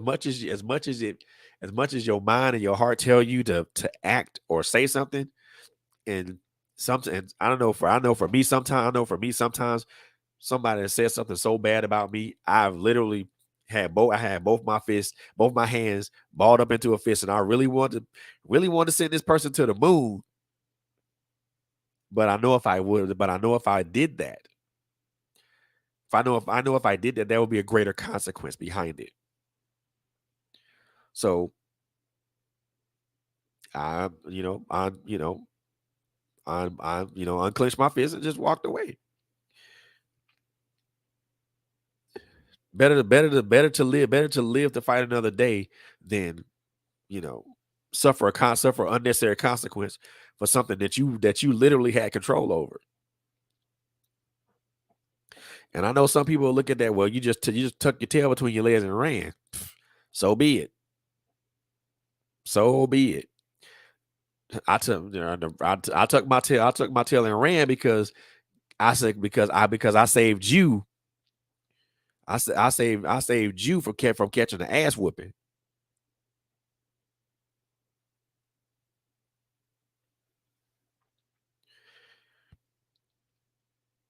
But I had self control. As much as I wanted to send your behind to the moon or beyond to Mars, Pluto, Venus, Uranus, wherever, I didn't. I saved you from being launched.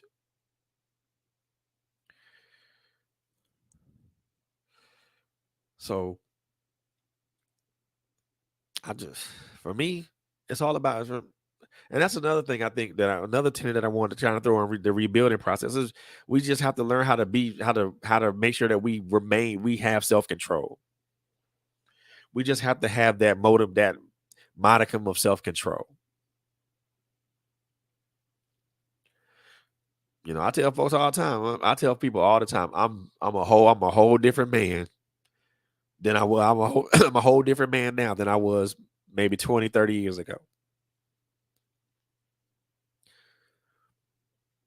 That man 20, 30 years ago. Oh yeah, you would have got launched. You would have got launched. Now, now I'm a lot more careful. I consider the cost of my actions, or I consider the cost of what I'm doing. If I act irresponsibly in this situation, it's gonna cost me. Mike is it's probably gonna cost me some jail. Probably gonna cost me some jail time and and a little bit of a hurt dignity. But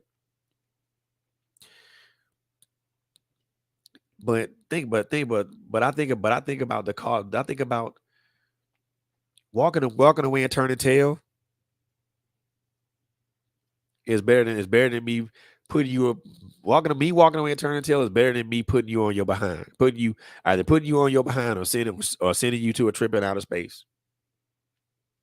And yes, Simone, that's what I be saying. That's what I be saying in my head, in the back of my head. I literally saved your life, dude. Please, dude, assist. Please just praise God that I did that because it could have turned out a different way.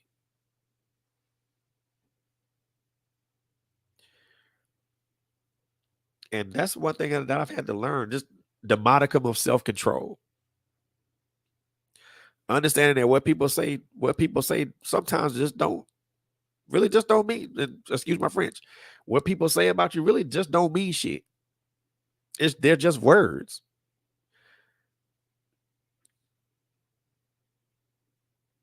Do those words have truth? Do those words have truth to them? They could not.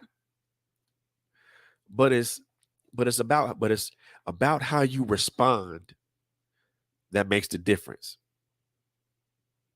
It's about how you respond that makes the difference. It's about how you act in that situation that makes the difference. It's about how you look, analyze that whole situation and then say, well, I guess I'm gonna save somebody's life today. That makes a difference.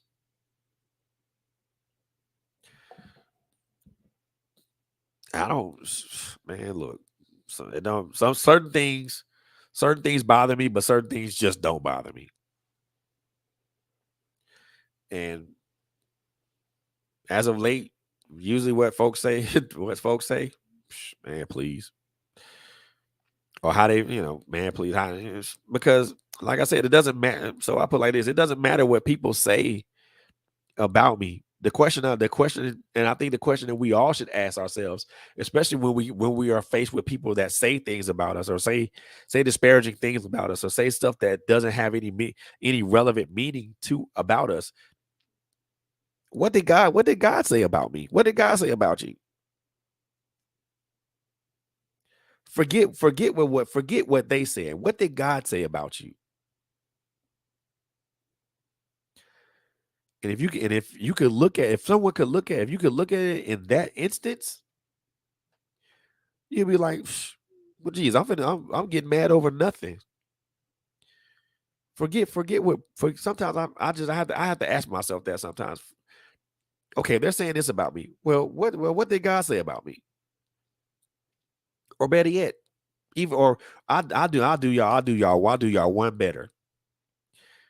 Instead of me asking myself, what did God say about me? I'll ask God, hey God, what did you say about me?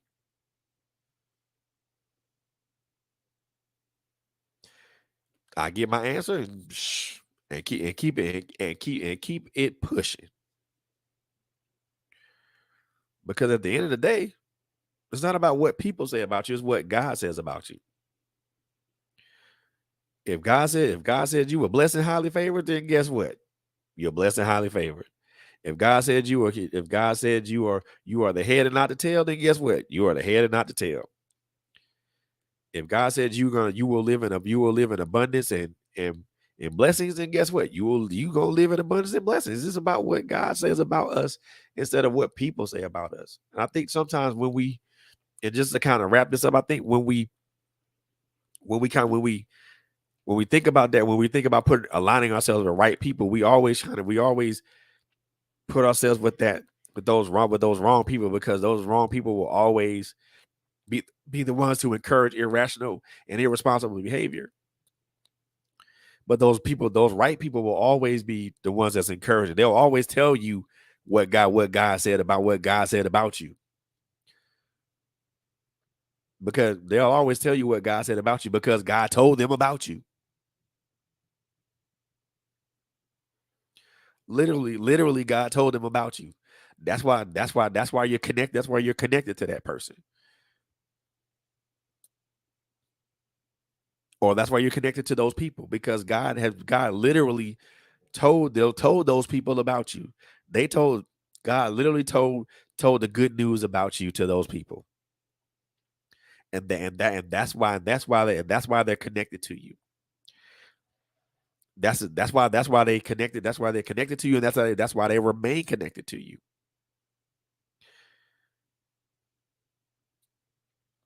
Wrong people don't want to connect to you. Or better yet, they do want to connect to you, but it's a symbiotic relationship to which you do not benefit.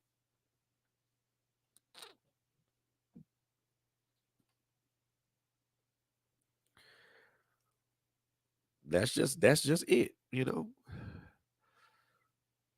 And that's the way that I look at it now, because like I said, and I repeat it again, the right people are the like I said, God already told those people about you.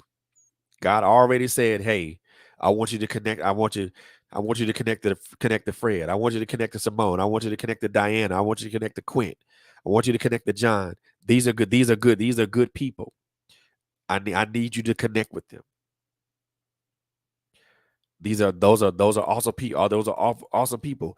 I need you to connect to them. Don't worry about it. I've already introduced. I've already told them about you. You don't have to worry about a thing. The wrong people, God ain't tell you to connect to them folks. You connected with them folks.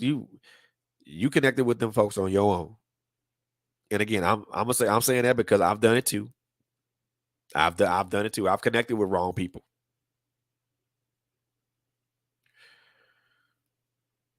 They said they supported my irrational and irresponsible decisions. They encourage that behavior. They encourage that screwed up and messed up behavior. What did I get out of it? Nothing. What I get out of it? Nothing except disappointment, except being hurt, expecting that those people would be around for me when I made that irrational or irresponsible decision. Nah, they left. They hopped their ass up and broke in the wind.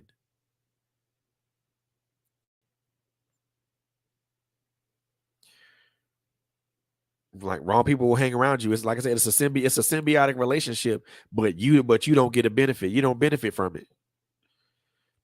The person that benefits from it is a person that's taking. And a symbiotic relationship is give and take. And both parties benefit from a symbiotic relationship. Like I said, it's a even aligning yourself with right people. It's a symbiotic relationship. Both of those are symbiotic relationships. But look at it, but one you don't benefit, the other one you do benefit. And you have to first, and like I said, and I mentioned the first time, you have to make sure that you're properly aligned with God, understanding His will and purpose for your life. Also aligning yourself with the right people, being in right relationship with God, being in the right people relationships. People that won't down you, talk about you, leave you hanging out in the wind if you do something stupid, pulling you to the rug and holding you accountable for your action, for irrational behavior and actions. Making sure that they encourage you and do everything that they can to push you forward. Because they don't, like I said, they don't want anything but to see you win. And for that, you should want the same thing for them.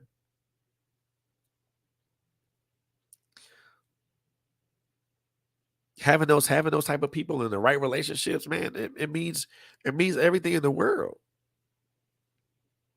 Because now you know that you have relationships with people that are able to speak into you, pour that are not only they're able to pour into you relentlessly, speak life to you, um, and you do the same, and it's reciprocal. They said they stand in the gap for you. You stand in the gap for them. You know you stand up for them. They stand up for you. They catapult you forward. You reach your hand back and you grab them, and then as you move forward, you pull them right with you.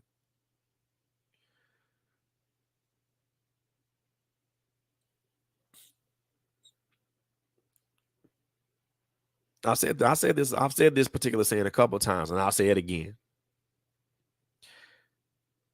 In this little road of life, y'all, people are going to board your bus.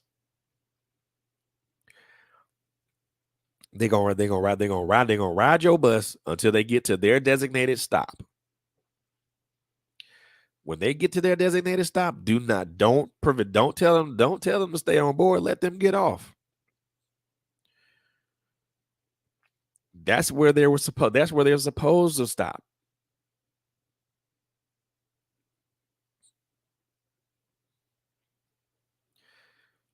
That's where they're supposed to stop. People that are going to ride with you are going to be the ones that's going to stay on the bus. Again, people will board your bus and they'll get off at their designated stops. Let them.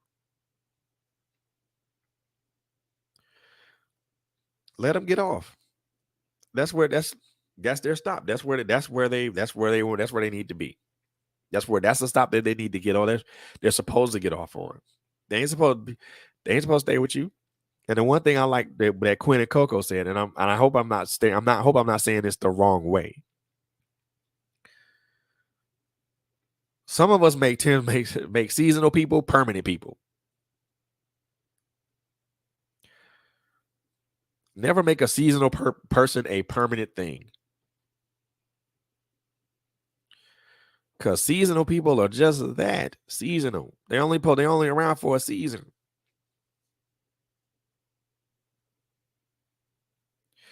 They only gonna be around for a season, then they gone. Some of us, myself included, and again, because I'm guilty of it. Some of us make seasonal people permanent people. They're not supposed to be there. Why are they why are they still hanging around? Why are they still hanging around? Do you see value in them for them to hang around? If they're there for a season, let them be there for that season. Let the one thing that I find that we as people, human beings do. And again, I will most definitely throw myself in this because I've done this too. We keep people around longer than the amount of time they should be around us.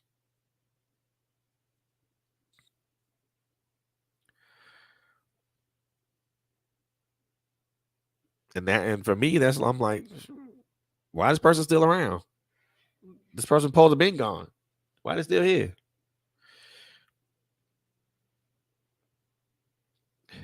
Yes, Quint.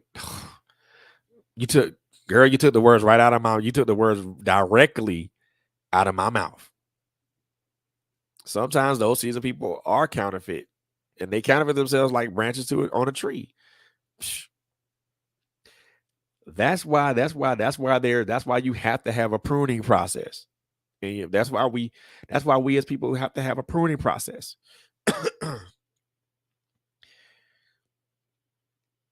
When our tree gets to when those branches get too big or they get too long, we need to prune those branches away. We need to cut some of them branches away and cut those dead branches away. Those dead branches are will not allow us to grow, are not going to allow us to continue growing. They're just a hindrance. So we have to have a pruning process when it comes to the people that we deal with. People that I won't say the people that we deal with, the people that we connect ourselves to.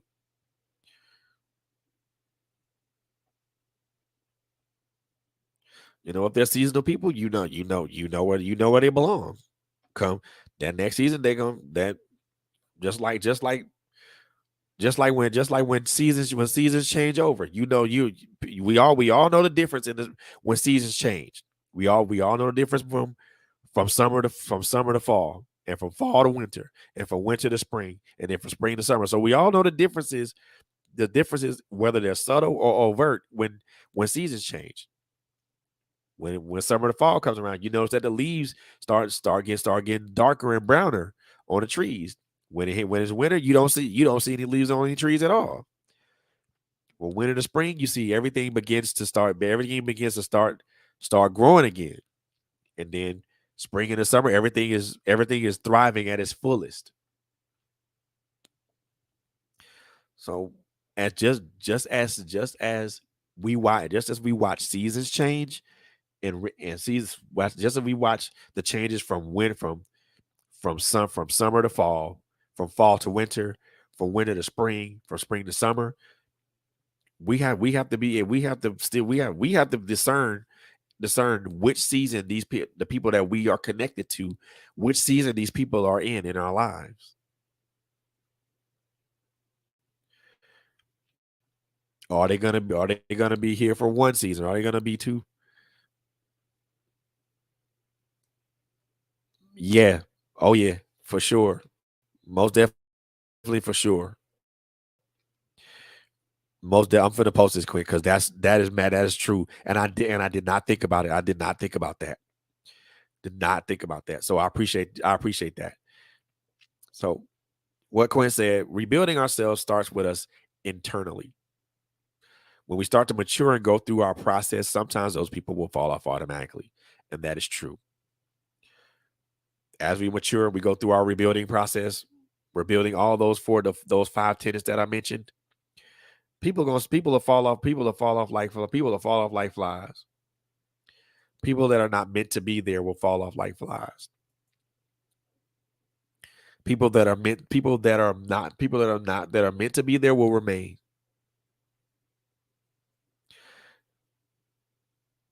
And like I said earlier, and to wrap this up now, like I said earlier, our rebuilding process isn't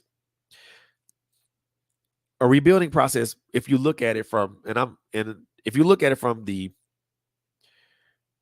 a practical side, not from us as human beings. If you look at it from a practical side, when you look at when someone rebuilds a house or someone rebuilds a vehicle, you look at you look at all the bad spots, especially when you look at a vehicle like a vehicle. Yeah. Something else I didn't think about, Quint. I appreciate thank you. Something else I didn't think about. When people fall off automatically, it's because they are connected to our hurt and our pain and not our purpose. When people are connected to us connected to our purpose, they will help us to push our purpose forward. They will pray and intercede with us to help us push our purpose forward. When people are connected to us by hurt and pain, once the hurt and pain is gone, there's no connection. They don't have a connect. They don't know. They no longer have a connection to you. But when people are connected to you by your purpose, those people are going to pray and intercede for you. Those people are going to stand in the gap for you. Those people are going to stand on the hedge with you and for you.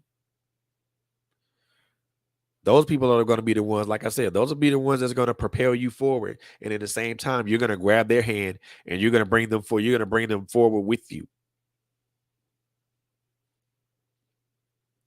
So it is important that we connect to people who are connected through us. Yep. People connected to our purpose allows us to go through our process. They sure do. They have no problem. They have no issue with waiting while you go through with waiting for you while you go through your process. Because they know at the end of the day, once you come through that process, you're gonna be a better, stronger person for it.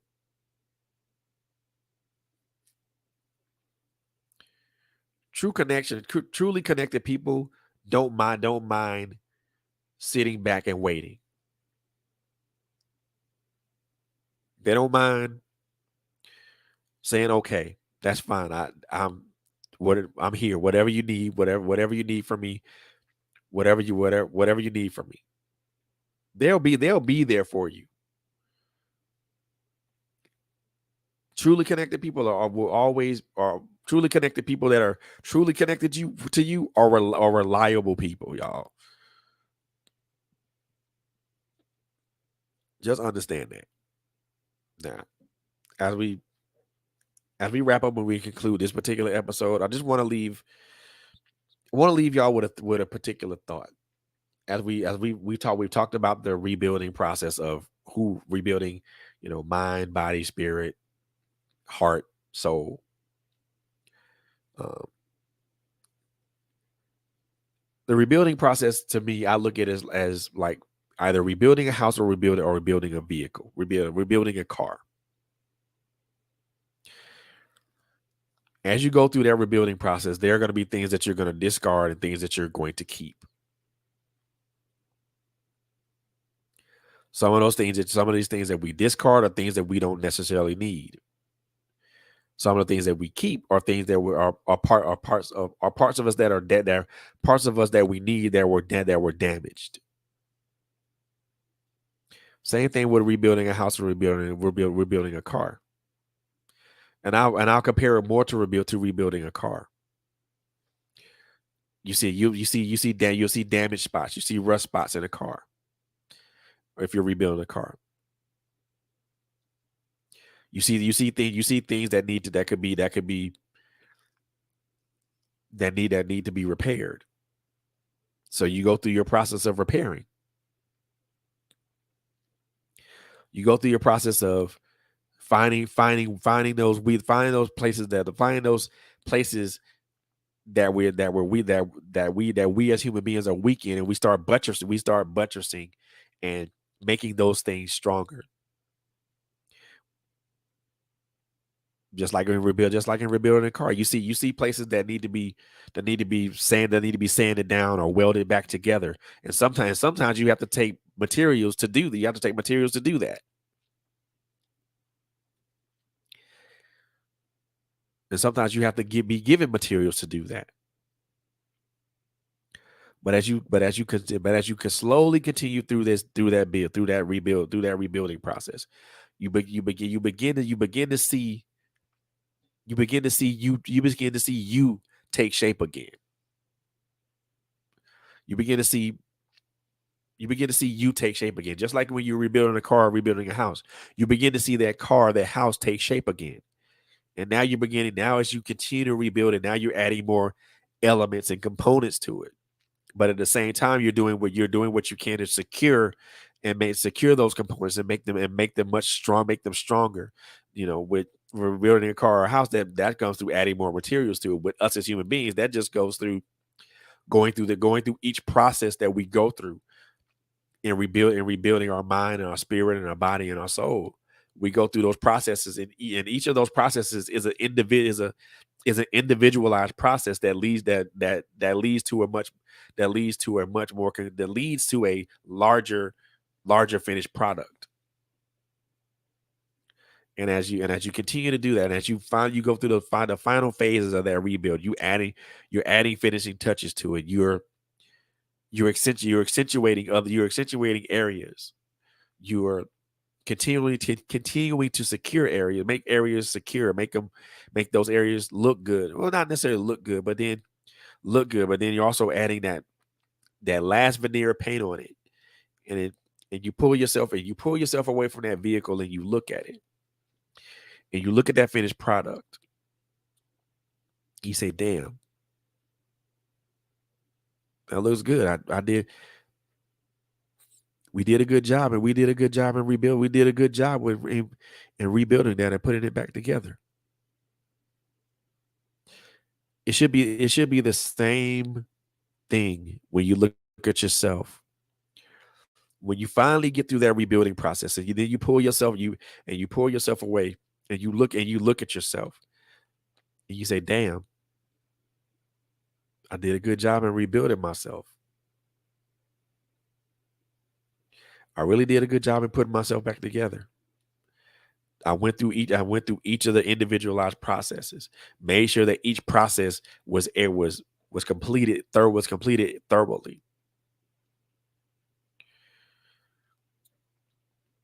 and I did a good job. When we look at that completed product, that is us rebuilt.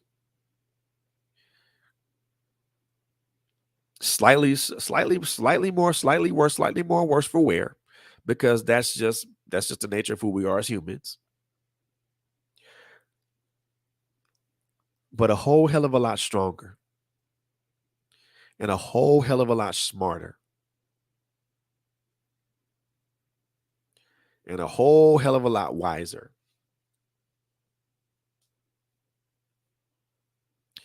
Yes, indeed, Quinn. Yes, indeed. Took them. You couldn't. I couldn't have said it better myself.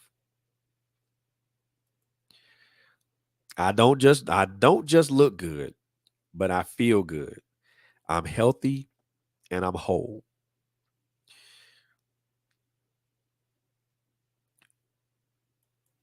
A rebuilding process is so many elements that goes in a rebuilding process, and each element goes into the larger finished product. And we have to take each part of that rebuilding process seriously. If we neglect or if we neglect or half-ass any part of that, we we won't the finished product won't be healthy. Finished product won't be healthy and whole. The finished product may still be damaged and bruised. May not be the finished product may be incomplete.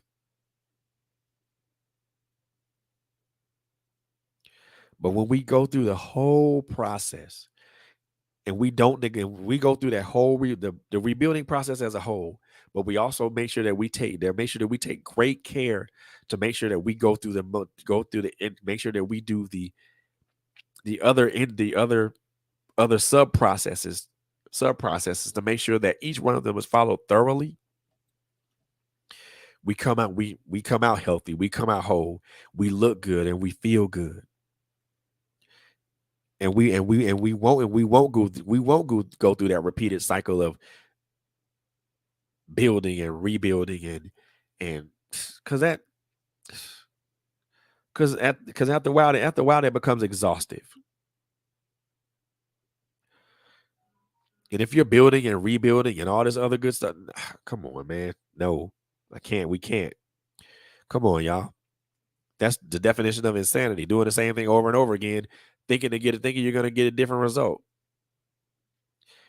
And the cycle will continue to repeat itself. We have to take care. We have to make sure that we go through each individualized process of the rebuilding phase of our lives.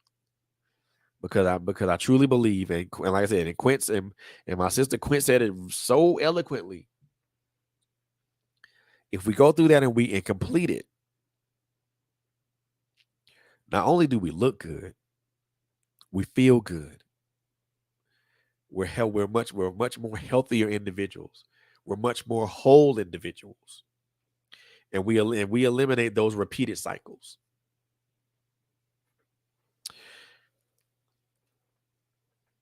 It is my hope and it is my prayer that those that were viewing this tonight got something out of it.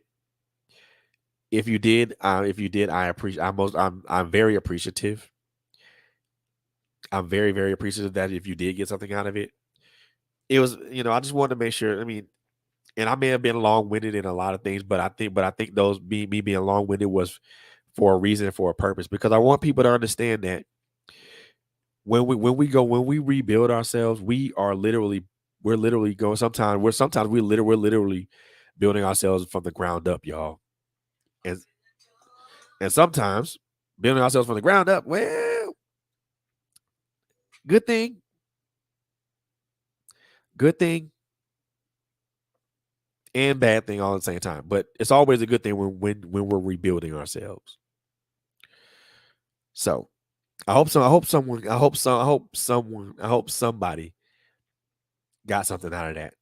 I honestly hope that someone did get something out of that because it was my pleasure to present it, and I really hope that everybody got something out of it.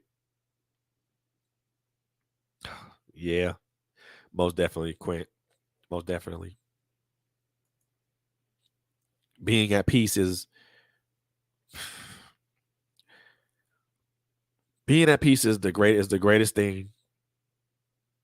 Is one I won't even say the greatest thing. It's probably one of the more elusive things that we all search for.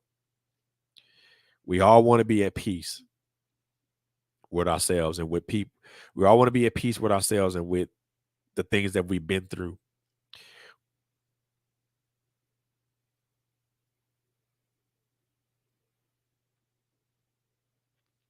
We all want to be at peace with ourselves and with the people that we've been through. We all want to try to make things work the way they're supposed to work.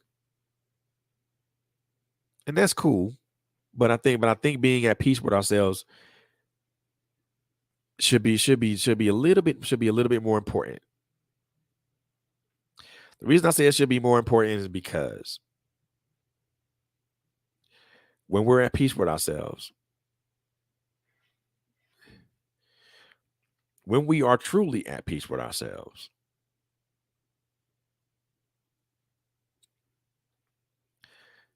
Things that bother us don't bother us that much.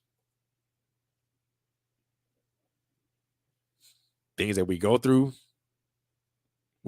them, but we're much more at peace. But but we're much more at peace with them, knowing that knowing that we put our best foot forward and we handle it the way that we need to handle it, and also knowing that God is all that God's always gonna have our back, will always back us, and also that we have people in our corner that back us.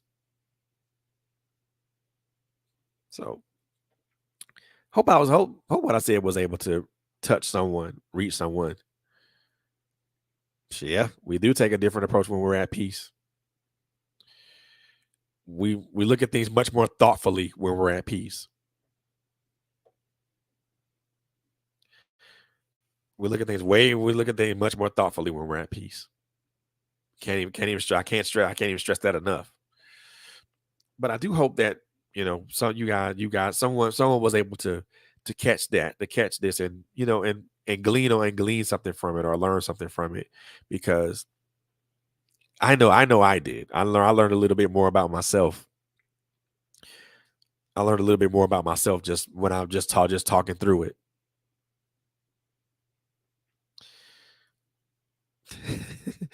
You're fine, sis. You're fine.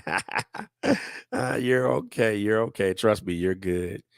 But I do hope that someone got something from this. You know what I'm saying? And I do hope that somebody was really blessed by this. So, with that being said, I have a couple of announcements that I want to make, and I'm going to make those announcements quickly. So,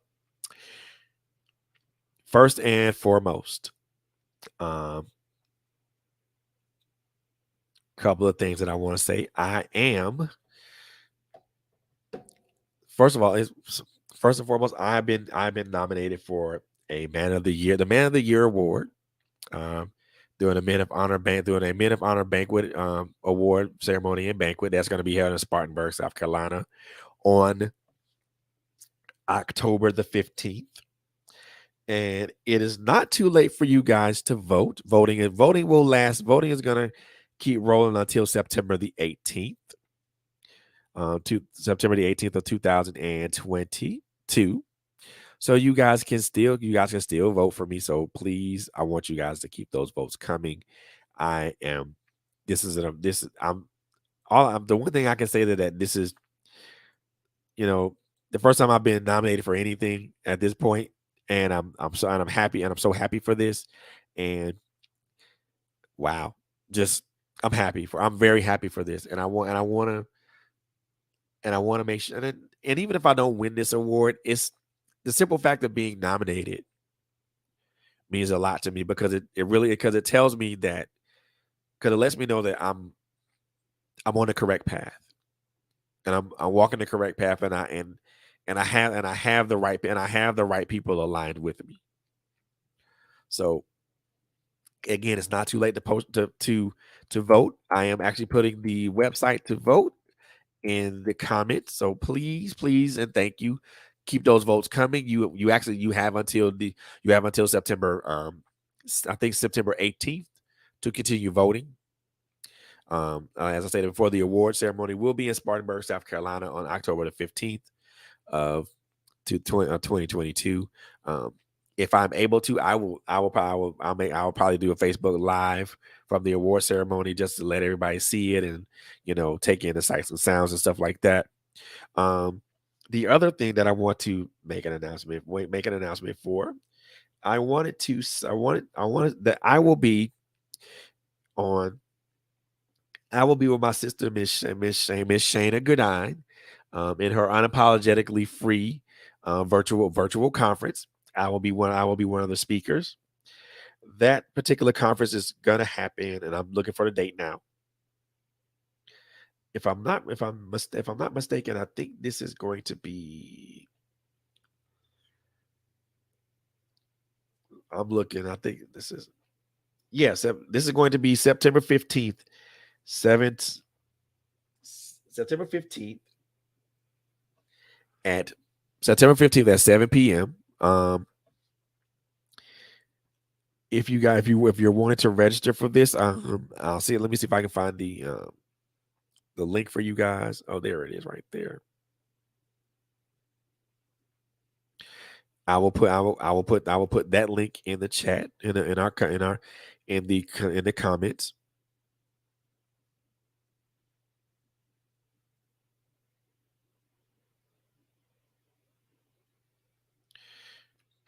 If you are wanting to register for this conference, you most definitely can. I'm going to put the Eventbrite link in the comments here.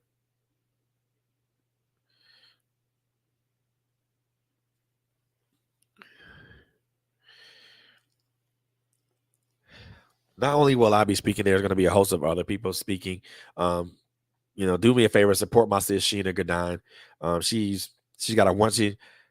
Her and Miss Pamela have a wonderful platform, and I am honored. I'm honored. I'm honored. I'm truly honored to be a part of this virtual conference again for the second time. Um, for the second time, and I feel I'm very honored to be a part of this conference. And I'm honored and so proud to just be able to support people, man. It feels good to give people support. So I'm gonna put that link in the comments here too. So also in the month of October, um, are we are celebrating our second year anniversary as a podcast platform. Woohoo! And there's the link to the unapologetically free virtual experience. Those tickets are actually free. Just so you know, those tickets are actually are act those it's actually the tickets are actually free. So if you want to be in attendance, you can most definitely go to that website and register and get your tickets. So and like I was saying earlier, it's like I was saying prior to that, in October we're going to be celebrating our 2-year anniversary of being a podcast platform. Woohoo! So we are going to have we're going to have a celebration like no other, like no other. And the reason I say it's going to be like no other because we're going to have some returning guests come on and offer some kind words, but we're also going to have a nice little chat. But we're also going to honor our good friend and our brother Terrence Jackson. Um, every time I talk about this man, I get choked up in a little bit and very misty eye when I talk about him. Um, he is a very integral part of this platform. Um, I consider him a brother. I consider him a brother and a very good and dear friend. And like I said before, he was a very integral and very important part of this podcast platform. And I was and I'm so glad. I'm so happy that God allowed me to spend if but a brief moment with this person. I'm glad that I was able to spend a brief moment with him. And that's something I'll never forget. I'll never forget the time the time that we had, even though it was brief. It was time well spent. So we're most definitely going to celebrate him, but we're also going to celebrate in addition to celebrating our 2-year anniversary. Other than that, there's really not much anything else, any other announcements that I do have. Oh, actually, I take that back. I do have one other announcement, and this is in support of a good friend of mine. So give me just a second. Let me pull it up.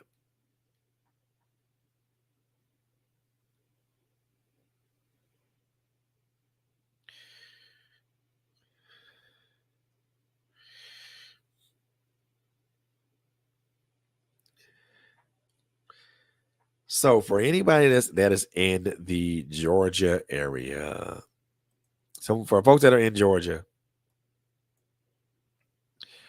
date to what, Quint? To the virtual what date to what, Quint?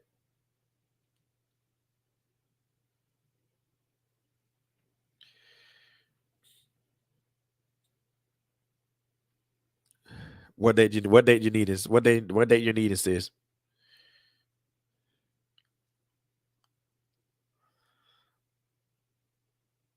That will be October 14th. Because actually I'll be gone. I'll be leaving on October. I'll be leaving on October 15th to go to South Carolina for the award ceremony. So it'll be October 14th. That is a Thursday, if I'm not mistaken. And last but most definitely not least, and this is just in actually two more announcements in support of a couple of good friends of mine. One of my good friends is a gentleman by the name of as Altraz as Traz Tiller, a good friend of mine. He has been on this platform. I've interviewed him and his beautiful wife. Um, I've interviewed him and his beautiful wife, and they are. So if you're in the Georgia area, guys, make sure you guys come check out the stage production of Hosea. Actually, this is going to be set. This will be if you're in the Georgia area, come check it out. It's September 25th, 2022. Showtimes are at 2 p.m. and 6 p.m. This will be at the Charles Wadsworth Auditorium. That's on 25 Jefferson Street in Noonan, Georgia. Your tickets can be purchased at and I'm going to put the website in the comments.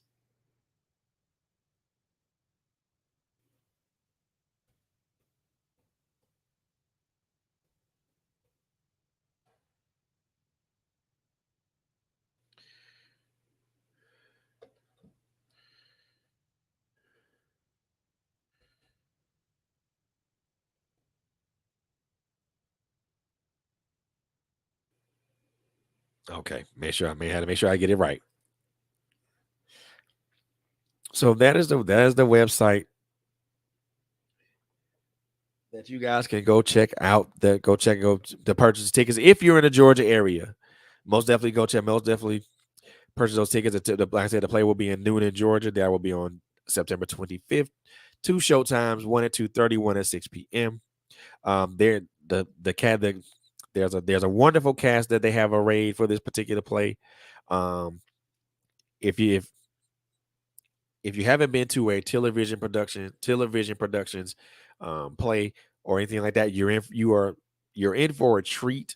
I promise you, you guys are be in for a treat, and it's going to be a great experience for you guys. Great experience for you guys. And last announcement, guys. Last announcement. I promise you, this is my last announcement, guys. But I want to make sure that I support my friends, that I support my good friends here. Um, my sister, Miss Morgan Flower Child Jones. She has what's called a Give It Life Actors Workshop. If you're in the Atlanta area, this will be done. This will be, if I'm not mistaken, this will be next weekend, Saturday, September 17th from 12 to 2. This is going to be at 1148 Franklin Gateway Southeast in Marietta, Georgia, Suite C. Um, the the cost for this particular workshop is going to be $25. You'll for more information, if you guys want more information for that, just ping me just hit me up in my DMs, hit me up on my Facebook DM or Instagram DM, and I will give you the information as to how to attend that if you are in the Atlanta, if you're in the Georgia, you're in the state of Georgia or in the Atlanta area. So so those two things right there, my brother Traz and Tamika Tiller with their play Hosea, September 25th, 2 show times, 2:30 and 6. And then my other sis, Miss Morgan Flower Child Jones, with her Give It Life Actors Workshop, Saturday, September 17th from 12 to 2 in Marietta at 1148 Franklin Gateway Southeast, Suite C in Marietta. So those are my announcements for tonight, and I want to thank you guys for coming on tonight and just being with me tonight and just hanging out with me. Special shout out to Quinn. Special shout out to my sis Quinn Jones, and also my our good friend Simone Austin. Thank you so very much, sis, for coming in and making this particular episode, making this particular show a great one. Love you to life, Simone. Thank you so much for coming in and just giving us interacting with me with your comments. Big shout out to my sis Quinn Jones for interacting and commenting as well. Most definitely want to give a big shout out to all my hosts, man. Quint, Coco, Bobby. Just also want to let you guys know that we got some new hosts coming down the pike, and we will make that announcement very soon. So make sure you guys keep your eyes and your ears open for that. But with that being said, I am going to actually sign off and get up out of here. But make sure you guys tune in on Monday with my two sisters Quint Jones and Coco Fenton for My Life Has Destiny podcast, and also make sure you tune in on Tuesday for my sis Bobby when she takes over Trailblazers Radio and does her thing. Also, I may have a show on Wednesday, but you just never know what's gonna come out of my mouth on Wednesday or Friday. So whatever comes off of these lips, I'm gonna make sure that it is well written and well planned.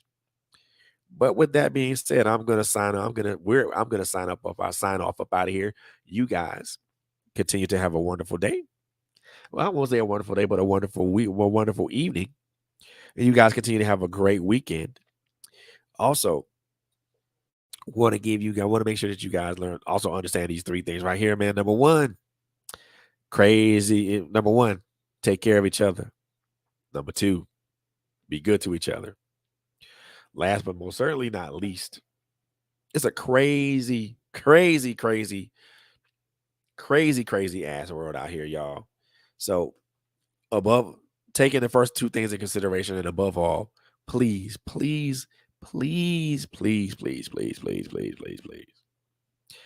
stay safe. Stay safe, y'all. I want y'all to stay safe. Just stay safe, y'all. And with that note, gonna leave you guys with a couple of commercials, and then we're gone. Love you guys to life, and there ain't nothing you can do about it. See you guys on the next show.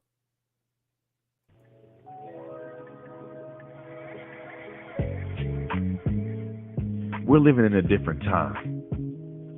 Isn't that what the old folks say?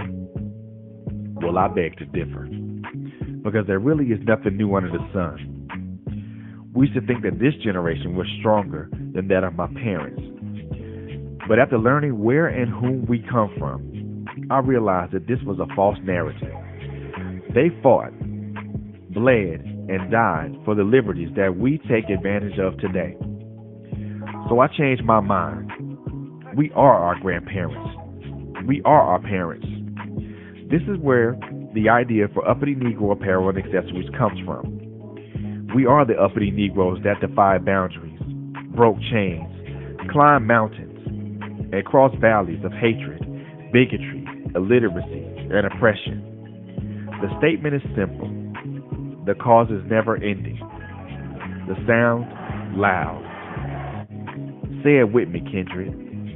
I am that uppity Negro.